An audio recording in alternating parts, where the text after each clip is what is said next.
Da-da-da.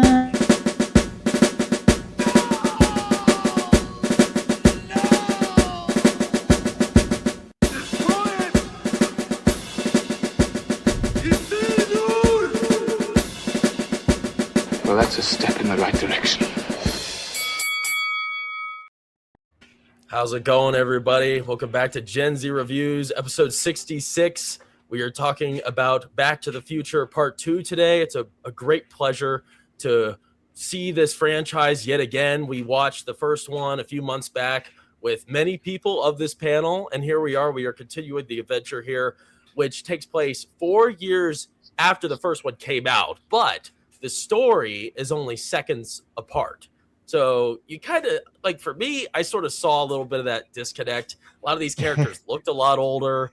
It was already not convincing enough, that these guys, are playing high schoolers, especially Biff. He looks like he's in his mid-30s, and he's supposed to be playing a 17-year-old boy, right? So I don't know. There's a bit of disbelief there. But, yet again, here we are. We're talking about time travel. But, yeah, it's great being here. It's great talking about this. We really enjoyed the first one, seeing that for the first time just a few months ago. This was my first time watching this one. And yeah, this was another great ride.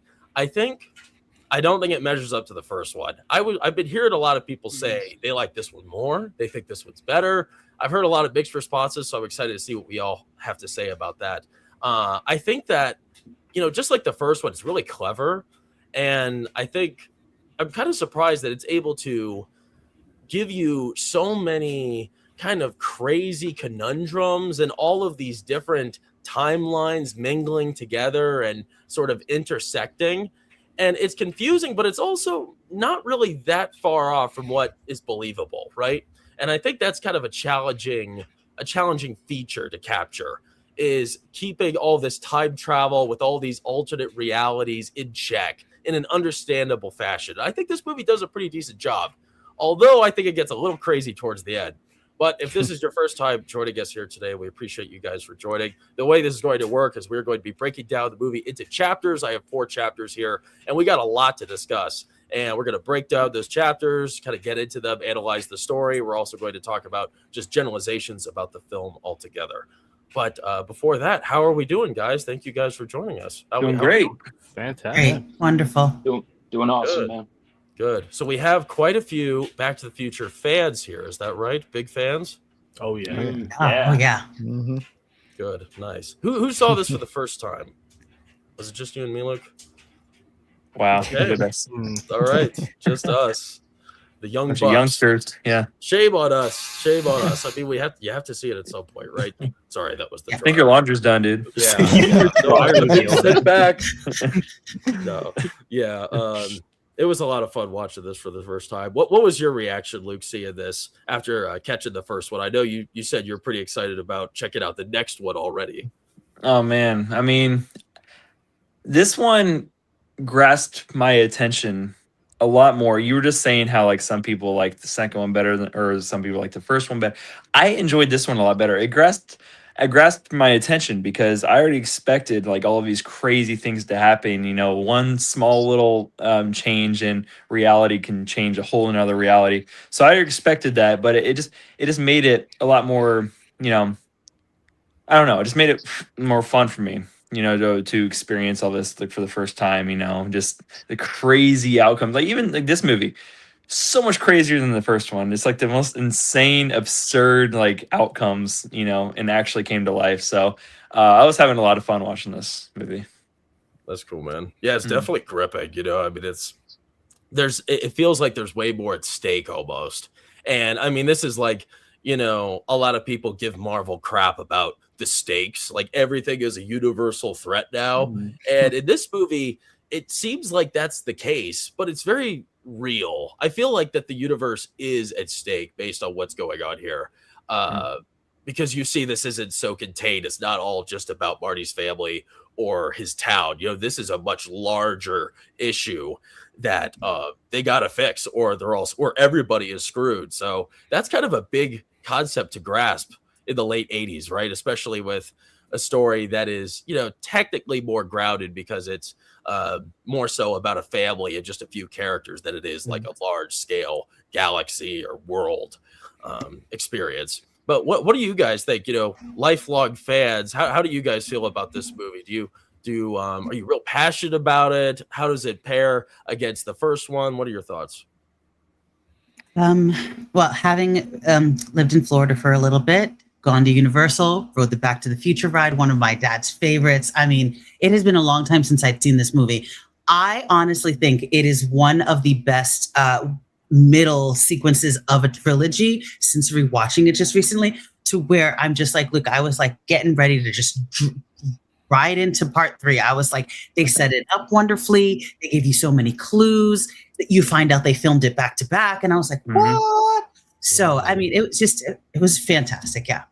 They did film it back to back. Summer of 90. Oh, that's weird. They looked older. I'm tripping.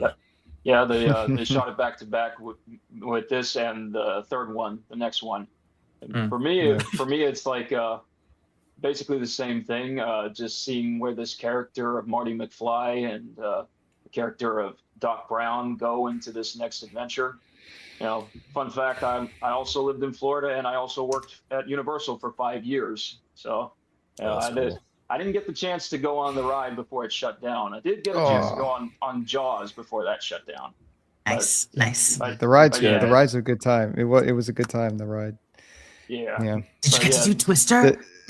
No, never did. Oh. But yeah, this is just a really great follow up to that, and it's very interesting to see the twist of, what happens when the time machine gets into the wrong hands, and how they got to undo all that mess. But it's just fun, great humor, great, just really fun action sequences with characters that you love. Yeah, somehow Biff figured out how to use the DeLorean to travel back in time, just like that. Apparently, he's not as dumb as we thought.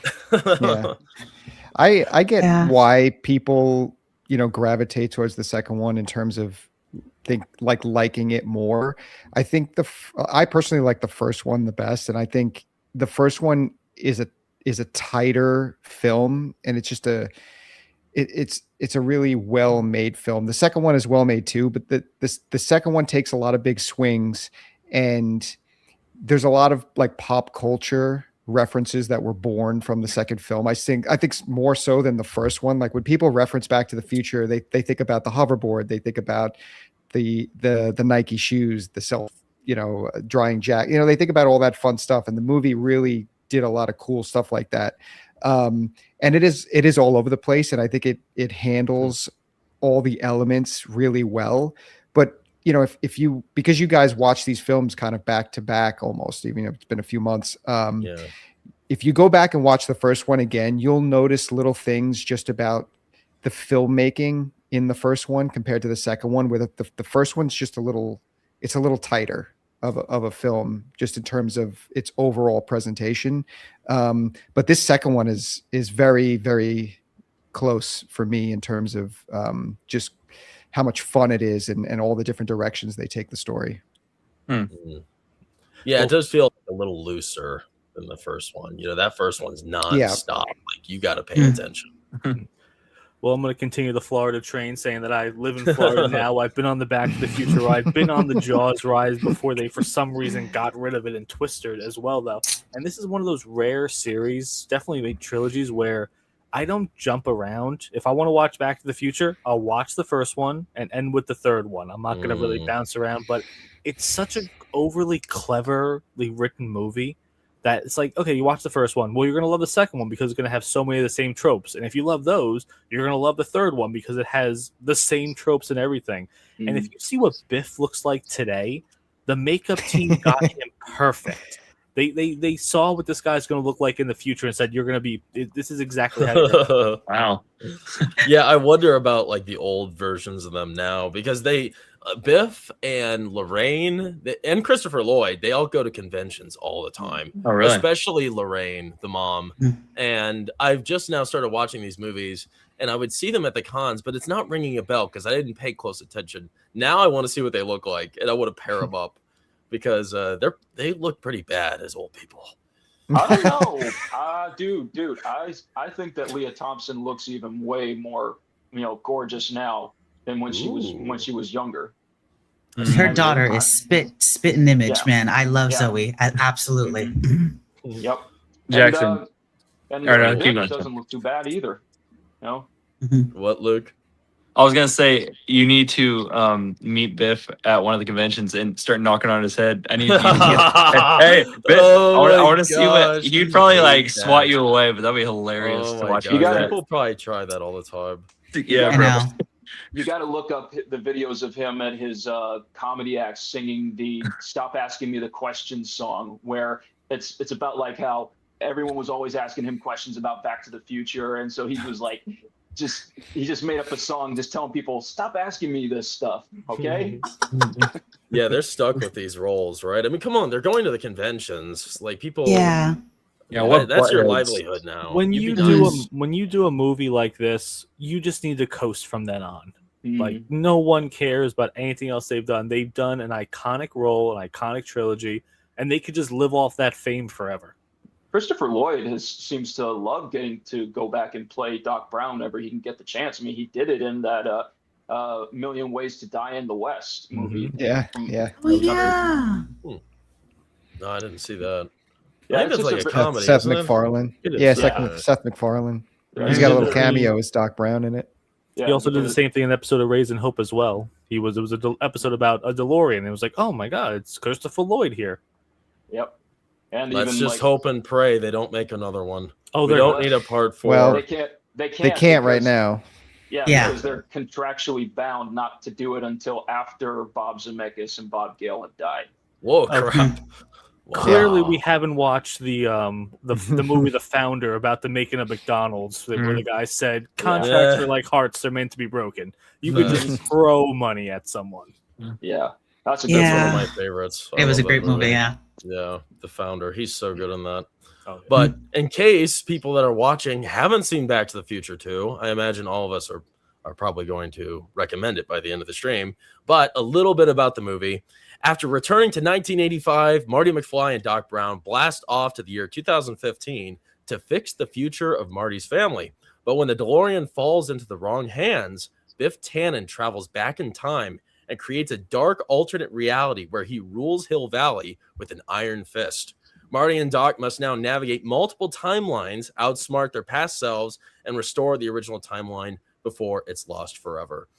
Now, this movie, first off, I love these posters. All 3 of these posters are so good for each movie. They just get a little more wild. Like the first one's just Marty, and he's really doing kind of a similar thing. And then the second one here, you have Christopher Lloyd. And then the third one, you have them doing a similar pose with their Western outfits. I'm very curious about what that movie's going to be like. Because Oh, you're gonna love it. You're gonna love it. That one is Yeah. my favorite out of the whole series.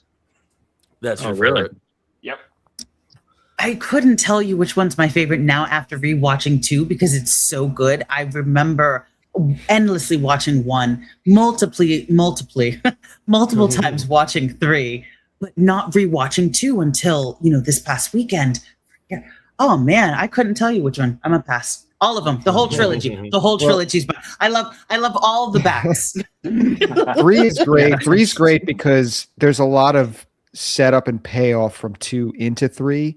Whereas like the first one kind of stands alone with certain things. They bring a lot of tropes back, but they set up some character elements in the second one that pay off really nicely in the third one. So you can get that like closure. There's a nice ending to the series. Yeah. And it's like you said in the last stream, Brawler, the first movie is more George McFly's story. This one, the second one, is more Marty's story. The third one becomes more Doc Brown's story. Oh, okay. Yeah. I like the sound of that. Yeah, I like the sound of that because I think Doc Brown, he's the MVP. I love him. He's so good. I look at these and I always feel bad for what's his name? Michael J. Fox. Yeah, Michael Michael J. J. Fox, with the Parkinson's. Mm. I think I'm always impressed. He goes to conventions still and he signs autographs. I don't know how he does it. I mean, he's still part of the limelight despite his, disability. You need to see. Just in drinking. you need to see some of the episodes of him on the show Shrinking, and seeing his interactions with Harrison Ford on that show and how they really talk about Parkinson's in a very fun and engaging way.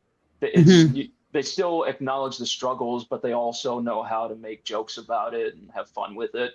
So it's nice to see him doing that. He still tries to do some acting as much as he can, even with his struggles. That's cool. Nice. That's good. He's able to make light of that, And yeah, I got to check that out. I've seen like one little clip, but if there's more than one, I'll definitely take a look. Let's get to the very first chapter here, though.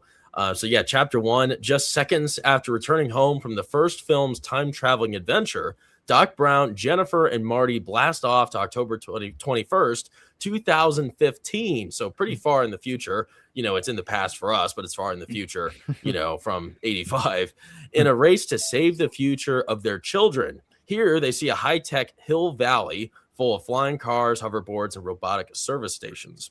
Marty tries to prevent his future son from joining a robbery, which would thus ruin his life, while an older Biff Tannen secretly discovers the DeLorean and Marty's selfish plans to secure his financial future with a sports almanac detailing the winning results of 50 years of sports. This is such a classic depiction of, kind of a retro future, right? Like how the 80s thinks of the future, how the 70s, how the 60s think of the 2000s. It's so unbelievably advanced. I wish we were here. I wish we got to this point. Because 2015 here, it's totally wild. You have, like I said, flying cars, you have hoverboards, you have the diner. It has very strange service equipment, these floating TVs that have personalities, but they're kind of freaky and creepy. So I don't know what's up with that.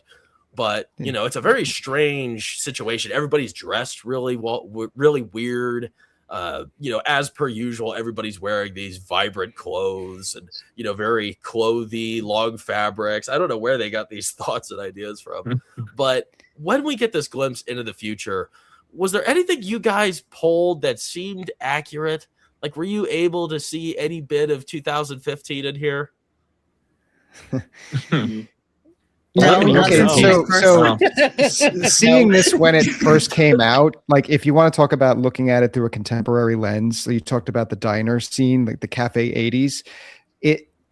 There's things about that scene that if you watch this movie when it came out, you would recognize things instantly, like the TVs with like the type of style they're doing like the Max Headroom thing, which was like a popular MTV thing at the time. And, it's supposed to be like Reagan on one TV. And then, the other TV, I think it was like the Ayatollah or something.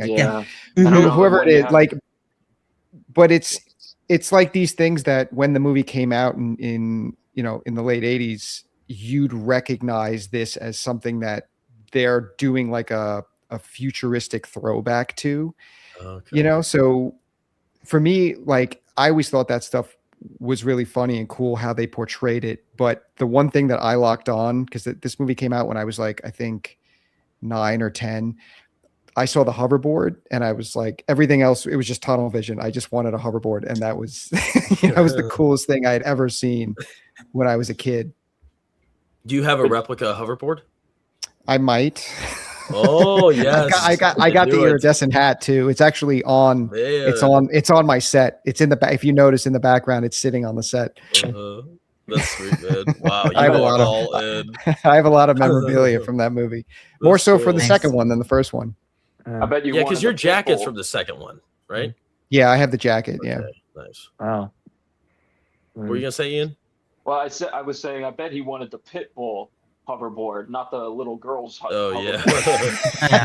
Hey, the Pitbull was badass. Yeah. But I mean, for me, it's like when I saw it, and because obviously I didn't grow up in the 80s, I grew up in the 90s. But I just thought like, man, this is pretty over the top.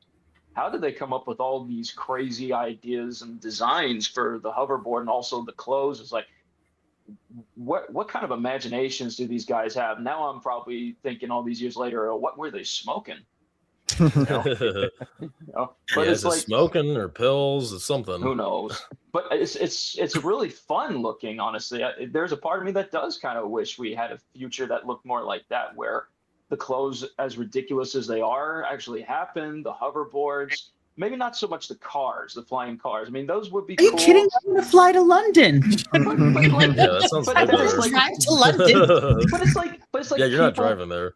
But it's like people just can't drive on the ground without getting into several crashes. Think about what's going to happen if you get into a crash when you're flying. It'll be fine. Yeah, everybody's screwed if something happens. Your flying car, plummets into the ground, into a building, into the street. That's why it's sort of like untested waters. Like there's really no way to control that sort of travel if everybody was in the air like that. I mean, and then the calamity would be way worse if the flying cars, fell apart and shrapnel on the ground. I mean, geez. Yeah. Well, no, I'm thinking it'll be more like iRobot, where AI will have already taken over and they're already talking to each other about which way they're going to go and everything. That's probably true. Fine. There'll be malfunctions, though. But I mean, there's car accidents now with the human element, so yeah, it'll be fine. Hey, whatever the robot says. But like, I mean, the dog leash that actually walks the dog and you don't have to hold it. That is actually pretty cool. I'm like, come on, can we get that? Can we get something like that? The self-tying and the plate shoes. to get into your car. Yeah. I mean, into your house, like just the blank plate. You just put your thumb on the plate. It's like, okay, well, we have those now, You see like the little things like you that. can do that now. On the shoes, the self-tying shoe. I've seen something like that. Yeah. A few years back. Yes. And I think they're still, trying to, develop them, but that was something pretty accurate. Oh, that's surprising. They did it for the anniversary of this film when, for the day that they come back to. Oh, they did? Oh, cool. Yeah. Nike has the Nike mags.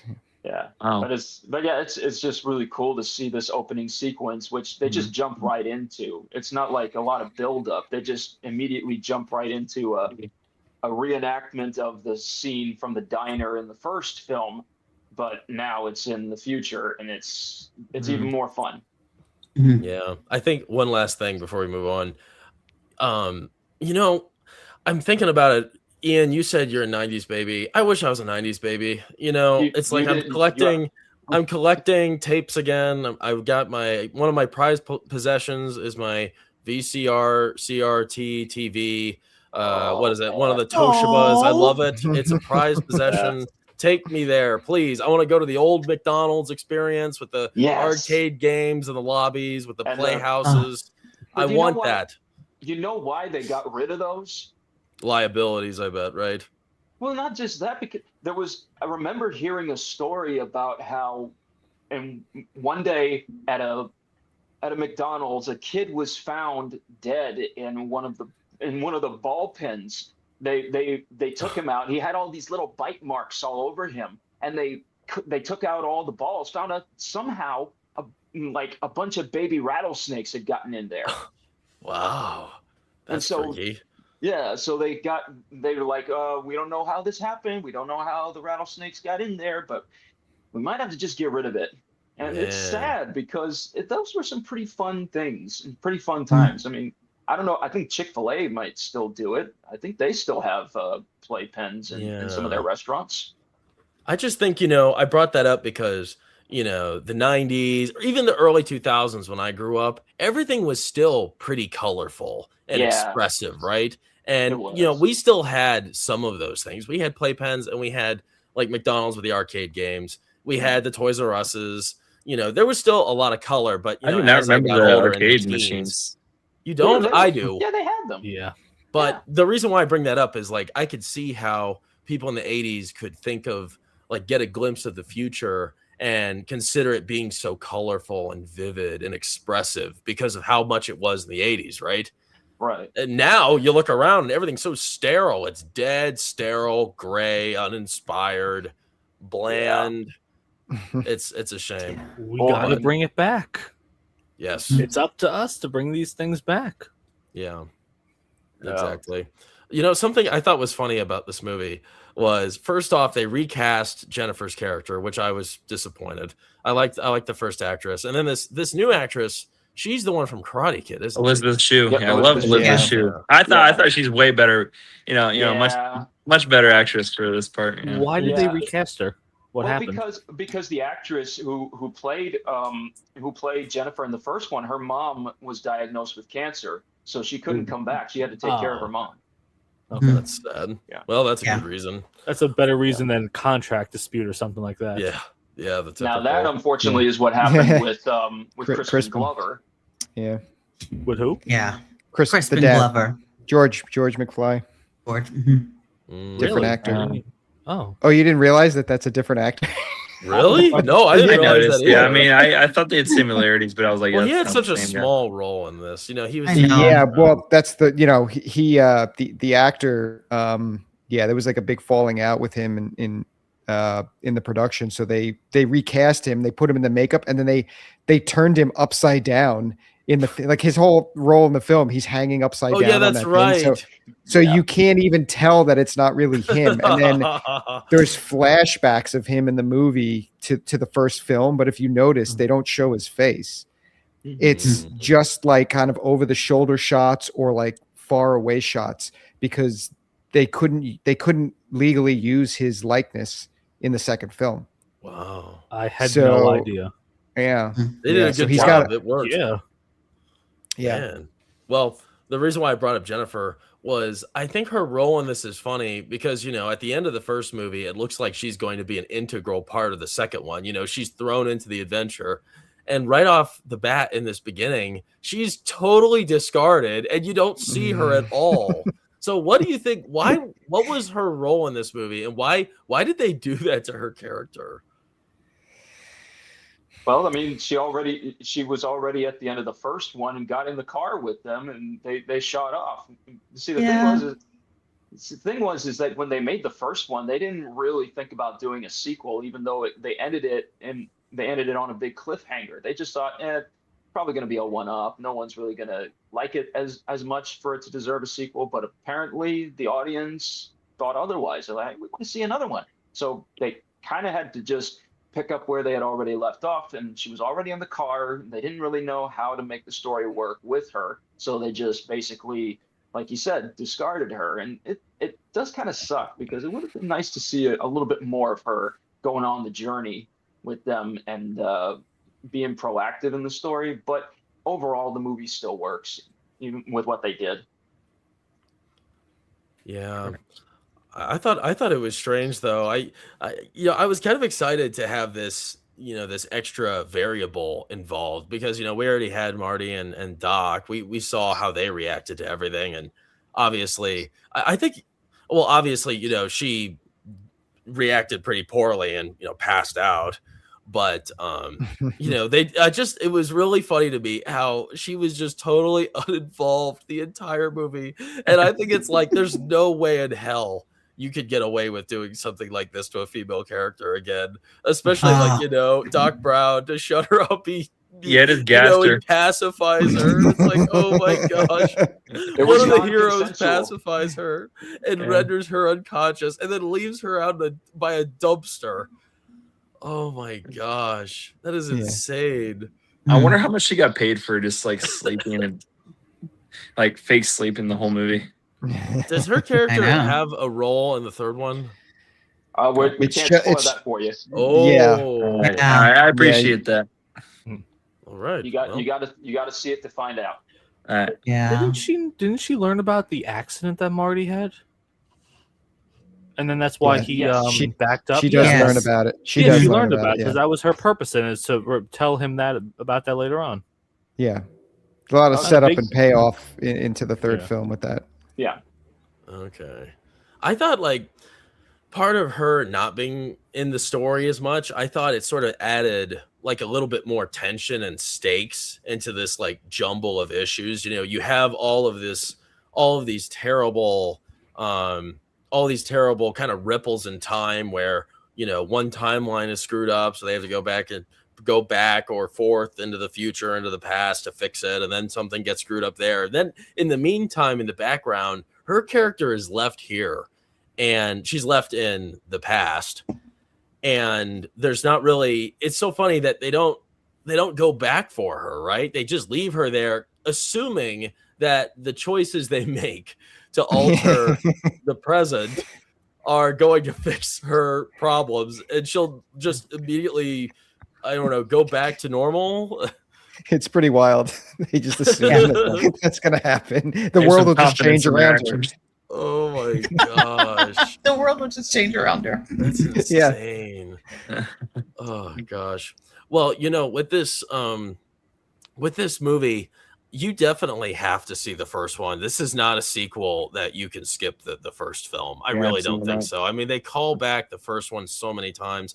And then I thought, like, I wonder what you guys think, because, you know, to me, there was a lot of things that were confusing here. You know, you have all these shifts in time. You have these recasts. You know, you have Biff. Biff is probably the most confusing character, because you have old Biff, and then you have the young Biff, and you have like different versions. Then you have like another old Biff that's not as old as the middle-aged future Biff, you know, and and then you have these recasts, or you have these you know, the children. You have Marty McFly, his son, and he looks kind of like him. You kind of think it looks exactly like him, but I don't think it's the same guy. Did you guys find all of this? No, he plays every character in the family. And the daughter. He plays the daughter Plays too. the daughter. He does? Yeah. Him? Yes. Wow. Marty plays all yeah. That's Marty was insane. Marty, his son, and Marlene. Yeah. I didn't know. I want to go back and rewatch that. When you watch the third film, keep that in mind, that a lot of these actors will play similar or like connected roles to their characters. Wow. That's insane. I can't believe he was the daughter. That is so funny. That's perfect. I'm definitely gonna have to look at that again. But did you guys find all this to be a little confusing, like keeping track of everybody? Oh yes, there were their roles. It felt like there were like 4 Marty McFlys at one point. Like they just kept like swarming, like, you know, in every reality they were in. It seemed like there were like 3 of them at like one time at one point, and it was just, you know, I had trouble keeping up, you know, a few times, but and also Biff, that too, just whenever the old Biff just showed up, like the old man Biff, I was kind of confused. I'm like, what's he up to? Like, what, like, was he like his you know, it seems like he's following every reality, and that was kind of confusing me too. Yeah, it's a lot to juggle. Do you guys have any thoughts? I think it was 4 timelines: 1955, 1985, 1985A, and then 2015. I think it's the only one where it goes to 4 different timelines. And even so, I was like, oh, okay, who's who? And I was waiting for his brothers and sisters to come in and just make more of a mess. And oh yeah, it was a lot of characters. So I agree with Luke. It was a lot to keep track of. If he didn't write the whole timeline on the chalkboard, I was like looking at it. I was like, okay, that's right.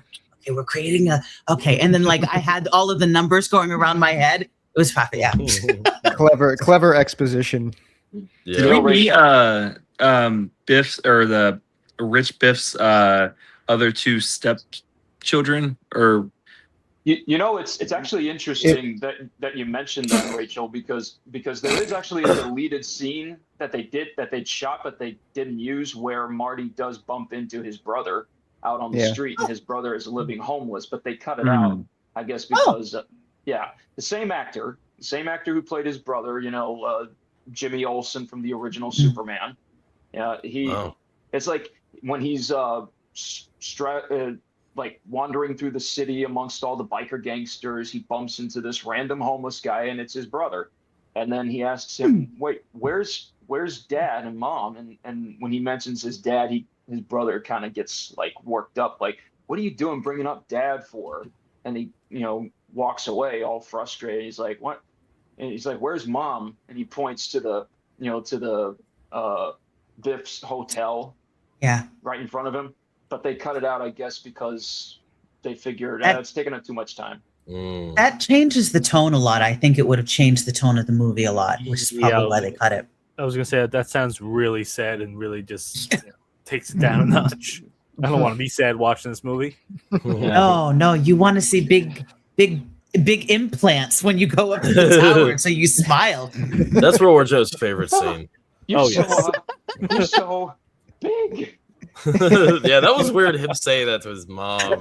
Yeah, I know. Like him staring at him. Like I don't know. Bro. Okay, they're kind of big. They just don't. They jumped out at him. Yeah, he didn't have to comment on it that much. Let's say hello to everybody in the chat real quick before we move on with the rest of this chapter. Thank you all for chatting with us as always, and our friend Mega Spidey Man. We appreciate you, Mega. €5. Thank you for the €5, my friend. Hello there to all favorite Chris Lloyd project and why fave Mike Fox project and why. Curious what you think of the time travel here, or Elijah Wood. Young Elijah Wood is in this. Yeah. Yes, he is. Yeah. Christopher Lloyd, Michael J. Fox. I haven't really seen anything with either of them else in it. Well, I saw a little bit of Teen Wolf. He was in the best Piranha movie. Christopher Which one? Lloyd. Piranha 3D? Yeah, well, exactly. well, my favorite, I think, other than the Back to the Future films, my favorite film with Christopher Lloyd, with the one that actually introduced me to him, was Angels in the Outfield. I was just Nice. watching that today. Nice. Good, you're not watching Superman. Keep it up. No, it's on the background. Ugh, Yeah, it's where Lex Luthor shoots that falafel dude. stop. It's a tradition now. I would say my favorite Chris Lloyd is I would just watch it for the first time, and his film debut, One Flew Over the Cuckoo's Nest. Absolutely loved that one. Loved that one. I couldn't focus on a favorite my project. I would just say the last thing he did, which was in Shrinking. Everyone go watch Shrinking. It's a great show, and his little stuff in there is great. And then Elijah Wood. I know everyone loves Lord of the Rings, but The Good Son is what made me fall in love with him. I loved that movie. Him and Macaulay I Culkin. love The Good Son. Thank you. Macaulay Culkin, Yep. Yeah. Macaulay For Culkin. me, for Christopher Lloyd, in a role that I think he's as good as Doc Brown, just in a different way, is another Robert Zemeckis film, is Who Framed Roger Rabbit as Judge Doom. Yeah, He's fantastic as the villain in that. I mean, I know Doc Brown is like legendary, but I love Judge Doom too. And then Michael J. Fox is tough. He's been in a lot of stuff. Did you ever see Frighteners? I need to see that one. Actually, I bought it on DVD recently. That's an interesting one. I wouldn't say it's great, but it's unique. If you haven't heard of that one, check that one out. Who did He's that? also- Who made that? It's someone famous, isn't it? Yeah. Oh, who directed that? I can't remember. Wes Yeah, Anderson, long- Wes Craven or something? I don't know. I think it might be Wes Let Craven. us know, Probably, chat. yeah. You know, he's also got a few good voiceover works in film as well, Yeah, like yeah. like Stuart Little, Atlantis, The Lost Right. Empire. Yes. I was, when you guys were talking, I remember Peter one of my favorite- Jackson. Oh, Peter Jackson. That's there- who did there it. you go. It was a big There you name. Yes. Okay. Thank you. Yeah. I love Addams Family, and Christopher Lloyd is Uncle Fester. Oh yeah, that's He's a good one. great in that. Yeah, he's awesome. Yeah. So thank you, Mega. Hopefully that was worth your €5. Thanks, buddy. All right, friend Proctfile is here. Good evening, folks. How's everyone doing tonight? Hey, We're doing good, Procto. Proctfile. What's up, bro? Good to see you, man. Oh, Rachel, lovely to see you on the panel. You know, it's funny. I don't remember the context, but your last name Moliere. I've seen it so many times on X and YouTube that I memorized it. I remembered how to spell it, so I was proud of myself. Yay! Yeah. Our friend Megan the Texans here. Hey, Everyone. Hey, Megan. Megan. Good to see you. Hey, girl. Hey. Oh, let's see. Oh, our friend Wilkie's here, channel member. Thank you, Wilkie, for being a member. We appreciate your support. Good seeing you, Wilkie. Everybody likes seeing Wilkie in the chat. And off the cover, Paul's here. So that's why Bobby wasn't on Tits. He's with us. Listen, I had another stream earlier that I couldn't make, but this didn't actually overlap. So no, I had they're other pretty things going on. disconnected. But I You be nice, Paul. I committed. nice. I committed to Brawler, so I had to be I here. appreciate that. I appreciate it. Always good having you on, Bobby. Thank you. Great. Cool. Well, let's move on to the rest of this chapter then. I'm not done yet because this was a filled chapter once we enter this 2015 world. There's just so much going on here. Especially, you were talking about the hoverboard scene. And it's funny that the hoverboard and this sequence, I think that's probably the defining moment with this movie, right? It's probably the moment everybody remembers the most. And, when you think about it, it's really, identical to the first film. Something similar happens. Marty pisses off the other version of Biff, and he goes on some, cat and mouse routine trying to escape Biff's advances. And he makes a makeshift skateboard out of something like a barrel or whatever in the first one, and it works out for him, and he escapes, and then Biff gets hurt, and it's funny. And then here we go again, the same sequence but futuristic style, and he's on the hoverboard. So why is it that you think this scene became such a defining moment in the film that everybody kind of reveres and looks up to when thinking about this movie? For me, it's the music. I think just the soundtrack is so perfect with it, so we get to see the same scene again with the same similar song. Mm-hmm. Yeah, Alan it's true. I've been humming it all weekend. I mean, probably one of the most iconic soundtracks of all time. Would you say? Yeah.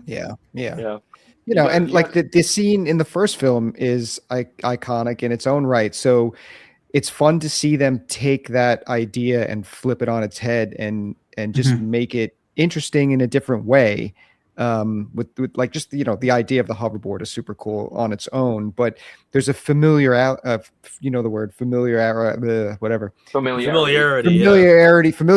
to the first film. So your mind goes to the first film. So you're already thinking about how cool that scene was, and now you're getting to repeat it in a new fun way. And that's what makes this series great, because that's a trope that carries through this entire series. Is there's sequences throughout all three films that mirror the other films, and then they retool them to make them unique to that film, and that's why it works so well as a trilogy. Yeah, plus just the seeing them on these hoverboards, the practical effects, how they were able to pull that off back then with very little CGI, just a lot of wire works and professional athletes and stunt people. It's just pure movie magic that at that time no one had ever really seen before. And then it was like, as soon as every kid in the world saw that scene, they're like, I want one of those. I want a hoverboard. I want to fly like that. It's literally one of my notes. I put hoverboard, CGI still holds up from '89. It was fantastic. I also think it takes a lot of stones to do the same trope again, because I mean that's a big risk though. If we would have hated seeing it again, then what do you do with the third one? Because without the tropes, I don't think this series is going to be as great as it is. Yeah, I mean, because it just keeps capitalizing on those popular moments, right, and making it different and making it fun. I yet to see the third one, and I assume they're going to do that even more. But I felt like also, when I look at him here with his shoes, those awesome shoes, and the jacket and the hoverboard, that's like the perfect retro look.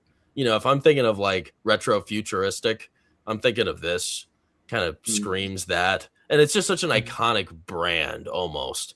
This whole appeal he brings with this outfit, and especially with the shoes. When you see the shoes paired with the hoverboard, oh my god, it just feels special. And kind of like, there's just famous props. You have Luke Skywalker's lightsaber, you have the Holy Grail. These kind of things just kind of stand out. I think the hoverboard is kind of up there with those. Very iconic. Yeah, absolutely. Yeah.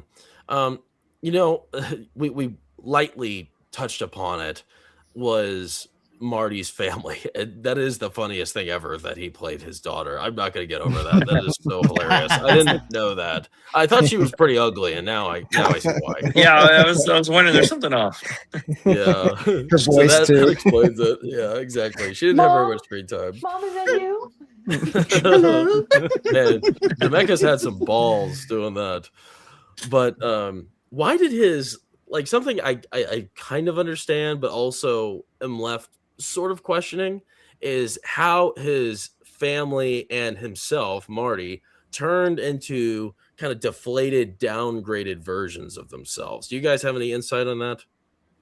Well, it's alluded to in the second one, Yeah. and they pay off that in the third one. So Because like when he's at home, you see Marty, Marty Senior. He's playing his guitar and he sucks at it, and he's moving his hand around, and there's like a quick mention of like, oh, your father's never been the same since the accident, and that's pretty much all you get, and you don't really know what that is until you get to the third film. The accident with they mention it briefly, and that's pretty much it. So once you see the third film, that will all just click and make so much more sense. Yeah. Plus, it's just like life, Yeah. Something that happens to everybody. He wanted to be a famous musician.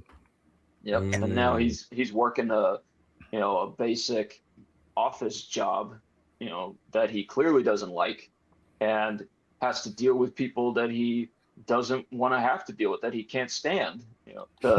What's that guy's name that Flea? shows up? Flea. Yeah, Flea. Yeah. Flea. He can't stand that guy. Clearly, he's a very unlikable guy. The way he just looks like an unlikable person when you see him and he talks. Yeah, Needles. That's it. What a terrible Yep. name. Needles. Technically his last name, but yes. Okay. Yeah. Needles. Okay, that was his last name. I thought that was his first name. I thought it was Needles something. Okay, that's good to know. Oh gosh. But you guys know who that is, right? You know who that No, I didn't was. recognize him. Flea from Red Hot Oh. Chili Peppers. Okay. Really? Yeah. Yes. Oh wow. Yeah. That's awesome. I'm not I've a only band guy. I've only seen him in this. Something that also kind of was an interesting concept was how Doc Brown, he was very adamant that, Marty and Jennifer, don't run into their other versions of themselves and don't sort of curiously seek truth about how they turned out. Why do you think that is? Because it would just create, I don't know why, but it just creates, alternate realities. That's what created the evil Biff reality. I don't know why. I don't think it explains it. It's just such a crazy circumstance that happened, you meeting your old self. It just, because what's it's just your old self is left, like, just knowing that you met your young self is left knowing there's no running away from that. So it could just created such a evil twist. And But it creates like a fate, free will paradox. Yeah. Yeah. I've already destroyed the future just thinking about that right now. I run into my younger self. Like, here's all the NBA Finals winners. You're good. You know what I want to see happen to you, World War Joe? I want you to be in your present time, and then you wake up, and there's a giant World War Joe orb hovering in front of you with your logo on it. I'd like that. I think that that's probably what you look like in another reality. Yeah, that's your Maybe that's there was the an future. accident and now I'm just a floated orb. Oh, that'd be great. I swear I'll do a face reveal my last time on the show. Don't worry. Oh, yeah, you're good. You're good. I'm just messing with you. Gosh. Yeah, I was kind of curious about that. I thought, it's kind of interesting. You made a good point bringing that up, Luke. What Biff did. I mean, that changed a lot, and that changed that other reality, because it's not the same reality. It creates a new reality because the original reality didn't have that incursion, right? And you see this explored in Marvel, and nobody's a big fan of the incursions and the different realities. You are, okay. Well, just to make that clear. It's just what we're not a fan of is them just doing it over and over again so many times. I love it. Well, then you're you're the exception, I guess. Yes, man. yes. It's But so yeah, great. It's so great that there's a million Captain Americas, and if one dies, it's okay. There's 999,999 of them left. It's so cool. All right, more. Yeah. All right, more tickets for me. Gosh. But at least with this one, it was the first time we'd ever really seen anything like that on the big screen. So it was still very new. Mm. Yeah. So- Oh no, I don't think it's bad here. I think it's very well done. I think Yeah. people are just getting a little sick of it now. Yeah. You bullied him off. You see what you just did? Yes. He's how I not do wiping it. his tears. He's okay. I did my job right. How much, like, before we move on to the second chapter, which also gets more interesting because we're going to be moving in time pretty soon here. How much of this future are we supposed to take seriously? 2015. Is it supposed to be like so wild and like crazy, or do you think they actually really thought that most of what they were showing us could be the future? I don't think know. They're I having don't fun think with so. Okay. I think so. Yeah, they were having fun. Mm. it. Jaws I think they were- 19. Yeah. This Just time say it's what- really, what- really What did it personal. say? I saw Jaws was up there. What did it say? This It's- time it's it's like- really, really personal. Yeah, Jaws 19 with the big hologram. How many The sharks do Sharknadoes it. do we have by now? Yeah. There's like 7 Yeah. There's been a I lot of believe it. Jaws, There's- haven't there? Yeah. I mean, There's 4 Jaws movies, but just more. it's funny because like they do try to have fun with them, and they make it like all futuristic space, everything's flying, everything's it's just all high tech, but They were mainly just going off of what they were seeing in pop culture at that time, in comics, and Okay. cartoons, and also like Blade Runner Planet. had come out. I think because like the set director and set designer for Blade Runner did work on this and worked on the futuristic sequence of this film. So they got to try and do things a little bit more colorful, a little bit more wacky, and have just more fun. But it's like I don't think they really thought, oh, we're predicting what could actually happen in the near future, stuff like that. Okay. I think they were just going wild with their imagination. What Yeah. would be fun to like see exist, and they just rolled with it. what I thought was funny was the jacket he was wearing. The one, when was he heating himself or cooling himself off? Drying Just himself off. self-drying Okay, jacket. so it was funny, like the high tech futuristic robot voice. That's just like one of the first computer generated voices we've had from the from the Yeah. 80s. So it's funny. Yeah, nowadays it'd be just like a British dude or The real Oh, voice. yeah. Yeah. yeah. But at least Just tell him. Yeah, I was telling my boyfriend after watching this, I was like, I wonder how many movies from the past, or even just like in a set, just like to say 80s, have futuristic timelines, and how many of them have the same tropes, the same flying cars, the same robotic voices, the same food that is created for you evaporated, like all of the futuristic stuff. I wonder if someone's created something like that. Yeah, I feel like this is Maybe sort of I like a familiar look, like the future being this colorful, this wild. Mm. I can't remember. No, I don't think 2001 Space Odyssey. We don't see the future. Oh yeah, 2001 is in the future because the movie came out in what, like the 60s? 1967. Yeah. Late 60s. So I mean, it When was the pretty. Fifth Element? 68. Fifth Element was 1988. But when did it take place, No, though? Fifth Element was 90. Yeah, I thought that was 2000, 2100. I don't know. Oh, okay. Oh, yeah. Okay, It was way okay. future. Interesting. All right. Well, cool. Let's move on into the next chapter here. It's about to get bleak as hell in chapter 2. And this is where I thought I was probably most intrigued by this section of the film. So while Marty and Doc are distracted in 2015, old Biff steals the DeLorean, travels back to November 12th, 1955, and hands the 2015 Sports Almanac to his teenage self with instructions to bet on every game. Thinking that they've fixed Marty's future family problems, Marty and Doc return to 1985, only to find a nightmare version of Hill Valley. Biff is now a wealthy, corrupt tycoon who owns the town, Marty's dad, George, is long dead, and his mom, Lorraine, is unhappily married to Biff. The once friendly neighborhood is now filled with crime, pollution, and Biff's giant casino hotel. And I mean, it goes total post-apocalypse Mad Max tier. I was all for that. I did not see that coming.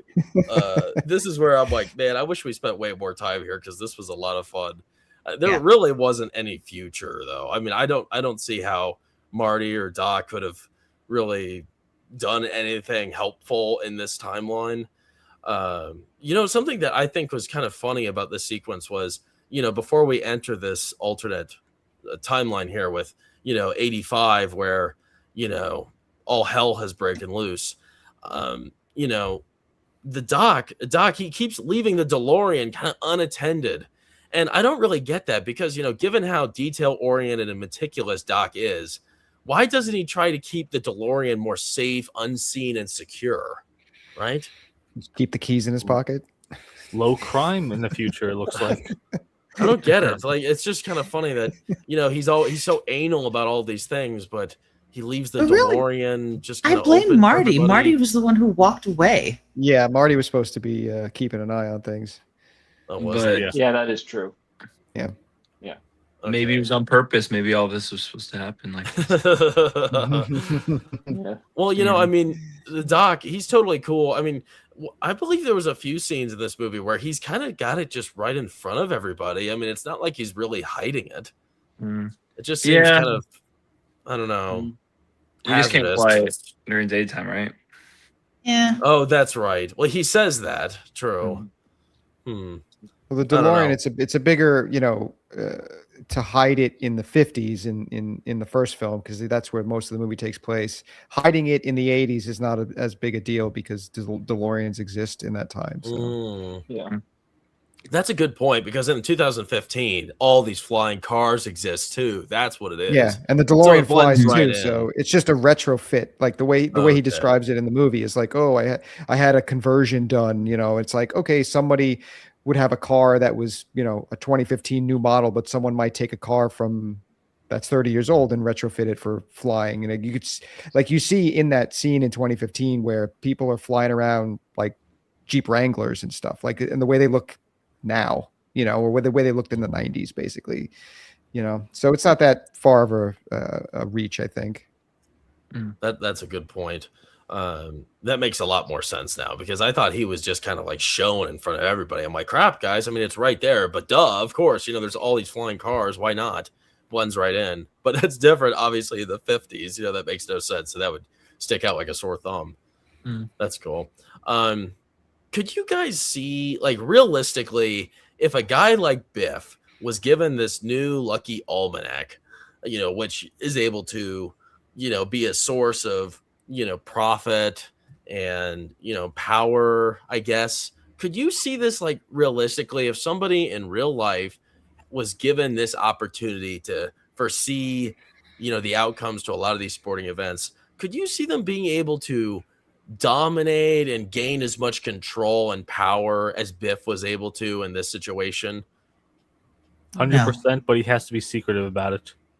Thank you. I was going to say no, because as soon as someone is nosy, they will find him, they will kill him, they will take it. He's the luckiest man on earth. No, I was gonna go. I would go a step further with that. He can't like go on ESPN and say, "Hey, I'm going to predict all these things," because that would obviously change everything. So he would have to be making all these bets secretly, pretty much. Okay. Yeah, he can making bets through proxies. It's like. Exactly. He can make a few bets himself, or he can also be making. We don't know that he might be making bad bets too. They don't really dive into that. It's just there's a couple like magazine covers where he's like when Marty walks into the museum and he sees like, oh, he's dubbed the luckiest man on earth because he won big on his first horse race or whatever. And you see the almanac; it's like in his pocket in the picture. Oh yeah, right. But yeah, I mean, I guess it just depends on how you go about it. But I could see it kind of being believable, but if he goes about it the right way. Well, yeah, I guess being able to access so much money, why wouldn't he be able to dominate a space like that? Have people make bets for him. you see big like manufacturing companies and big corporations coming into an area and, you know, totally dominating the space. So I guess you could, I mean, it doesn't seem that far-fetched that he's able to do it. But, you know, at the same time, I think there'd be a lot of blowback from the city and from the people around. I don't know. I mean, it's such a disaster here. I mean, it is unbelievable. I mean, this is hell on earth. Yeah, it really is. You know, it's funny. Weird. Sorry, go ahead. No, you keep going. No, I was going to say it's just funny that he chose to build his like big casino in Hill Valley as opposed to just going somewhere like Vegas, right? You'd imagine he would move somewhere where his influence would be able to reach further than just like Hill Valley. Won't make any money. Yeah. Well, you know, Las Vegas at one point was just a desert, so maybe he was thinking, I'll just buy up all the houses for cheap and level everything. Yeah, true. Something. What do you think? Oh wait, yeah, Luke. I was just gonna say, like the realistics of our timeline, present timeline now, 2015, the sports betting. Like, you know, it's funny because like that's just been a trend over the past, you know, big trend. All these sports betting apps, and you know they kind of got that right, you know, in a way, you know. Yeah. Sports betting is a big thing nowadays. Well, there's always been sports betting, right? Well, But I know now but it's so really accessible. amplified, you know. Yeah. Now I can just do it from my bed. Just more couple accessible. buttons. Yeah, exactly. And you know, all these apps. Yeah, that's terrible. It's bad. Every time I watch a fight, you know, I really wish, like, when something happens, somebody gets knocked down in the 9th round. Like, man, I really wish I knew that before. It would just They hold bets whether the referees will sneeze or not. I mean, they do anything. You could bet on the coin toss in the Super Bowl. Yeah. You know, it's interesting. In the beginning of the film, when they're in 2015 and it shows on the news that the Cubs won the World Series, that actually did happen in 2015. Okay. You know? That's Remember that? crazy. Yes. Yeah. Wow. All right. So they got that money right. on the Cubbies. That's good. Like, you know, since we're talking about Biff, I thought, you know, in the first movie, he was a real douchebag, of course. But in this one, I mean, I think he's like pure evil in this film. What do you think? What do you guys make of his character? How would you describe Biff, and what would you rate like his level of evil? Because I don't think anybody imagined that his character would go as far as he did in this. Which one? Oh yeah, right. Which one? Well, just Biff altogether. Well, old man Biff is more malicious because he's trying to, like, you know, actually legitimately mess things up for, like, you know, a lot of people. Like, you know, he was messing with timelines, and that's, you know, that's no good. And he knows what he's doing. Middle-aged Biff is just a douche. He's just an abusive drunk. Well, yeah. A rich He's abusive worse drunk. than that. Yeah. He's the one that kills the dad. Yeah, And he almost kills Marty. Yeah. Yeah. But Biff really is just a product of, you know, the circumstances, and that you look at how he is in that final scene in the first film, and he's been humbled hard after that moment where George lays him out in the first film. Obviously, you don't see the following years, but now he's got his automotive business, and he's like a nice guy, which is kind of weird to see because that's like the only time you get Biff is like here. He's like a changed, better person. And then they retool that again in the opening of this film when he sees the car fly away and he's like, what the hell's going on here? You know, that's kind of like, that's the moment where you see like, okay, he really is that underneath still. And that just carries through to this film. And it's like, what if you gave a character like that, this level of power and influence, where will it take him? And because he's such a, you know, bad person to begin with, he just becomes a straight up murderer and just doesn't care. Yeah. Well, I mean, a good example, and Luke could appreciate this, the super soldier serum. It just makes good better and bad worse. That's what happens with money and power. There you go. Wow, there you go. That's a great comparison. Insightful, I know. It's very profound. I do appreciate that. Finally, some positive Marvel talk. Yeah. That's good. You need that. You need the boost. Oh gosh. Yeah. I thought, it was funny seeing like his rich, powerful side of himself. You know, he's just so emboldened, and the system is propping him up, and really, there's nothing holding him back. So that is the most raw, authentic version of Biff, is his middle-aged self where he has absolutely no care of the world for anybody. You see what he does to poor Marty McFly's mom too. You know, I mean, she's just, I don't even know why he cares about her. He's got all those girls, you know, in the tub and everything. And That's not what it's about. he doesn't matter. he doesn't seem to care about, I mean, she doesn't like him at all. She doesn't have any That's interest why he in wants him. her. That's why Exactly. he I was wants going her. to use another great reference, Beauty and the Beast. Gaston There could have you go. had anyone. Who did he want? Yeah. The girl that didn't want him. Yep. Control. Okay. Yeah. Yep. It's about having a trophy, you know, and just saying like, well, I have this wife that I always wanted, the one girl that never wanted to be with me.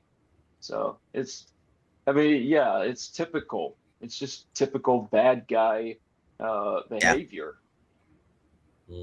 Gave her all that money and some upgrades. What a terrible guy. Some upgrades. Upgrades. Oh gosh. Bruh. Before we move on to the chat and the next chapter, I really enjoyed, you know, just this setting, this post-apocalypse. I thought it was such a great deviation from anything we've seen from Back to the Future. You know, it was very bleak and depressing. And, you know, we didn't really get all that much time with Marty to sort of reflect on everything that's happening. I mean, I don't think he really has time to process how damning the whole situation is, because I mean, your whole life is gone, right? I mean, everything you love is, you know, totally trashed, disrespected. Your mom is mistreated terribly. You don't have anybody left. Your dad's dead. You have no assets. Your neighborhood's gone. And, you know, the brother is homeless. I mean, it really doesn't get much worse than that. I wish we could have seen like more of a dramatic deep dive into this and maybe see his agony, which sounds sad and awful, but I think that could make for an interesting moment. Like if we dive into this deeper, we don't spend all that much time here. Well, and what do you guys think made this setting so depressing and dreadful to experience? And what are like some specific elements of this setting that stood out to you? Well, the dark reality, like where it's like dark everywhere. It's Biff's land or whatever. That one. Yes. Oh, Yeah. well, I mean, I just watched this, but like I can't remember like seeing like do the distance. Like I just remember seeing the hotel and just like, you know, a couple, you know, cars in the background. I didn't see like anything else. I didn't see other buildings. I don't know. That's just what I remember. But you know, it's a world where everyone's afraid of this one guy who's like so powerful and just evil, and that's really all you see from this reality is you just see like, more than that. You see Marty, and he goes to, I think he's trying to go to his childhood home or that's his normal okay. home. Okay, yeah, never mind. And then you see the interaction he has with his teacher. I remember trouble keeping up with all Were these you realities. catching some Z's when you're watching that? Huh? He pulls a shotgun on him. Strickland. Yeah. No, they actually do a pretty good job, like, showing a lot of the areas from Hill Valley that you see in the first film, like different locations. Way off, Luke. I was half asleep watching like in the middle of this movie. So there's also like they tie a lot of things back in subtle ways where like Biff's henchmen, you know, a lot of them are the same actors that are across, you know, like his goon squad in the first film, and you'll see in the third film what they did. Guy dropped his phone. At least I got my screen protector on. We're good. I missed my computer. I was about to say, Luke, are you okay? He's taking it to the restroom. Yeah, and I think they even I think even Griff makes an appearance in that scene outside of the hotel. The homeless guy from the end of the first one. No, Griff was the Was he there? grandson in the future. Griff was the grandson in the future. You're like, hey, Griff. Oh, I'm sorry, not Griff. I meant who's the homeless guy? What's his name at the end of the first one? I forget. When he crashes into the movie theater and the homeless guy's there, and he's like, "Where's your drunk drive?" I think he's there in that scene too. So like there is so much going on to tie it to the first film in terms of what Hill Valley looks like. And you see it's just like graffiti everywhere and cars on fire. It's like really apocalyptic. The graffiti, the sign on the Hilldale, it says Hilldale, the address of suck. Like they cut out the success and they just put SUC, and I was like, exactly. Yeah. Also, Brawler, it's interesting you say that you wanted to see more of Marty dealing with all of this, you know, and his reaction to like how his world has been completely turned upside down. Well, it's like, I'm thinking, if you happen to all of a sudden find yourself in a timeline where your world is completely turned into a apocalyptic hell almost, basically, I don't think you'd want to stick around for too long. You want to get back in the time machine and fix it as fast as you can. Yeah. So that's totally reasonable. Yeah. But I wanted him to be there despite what he should have happened in his life.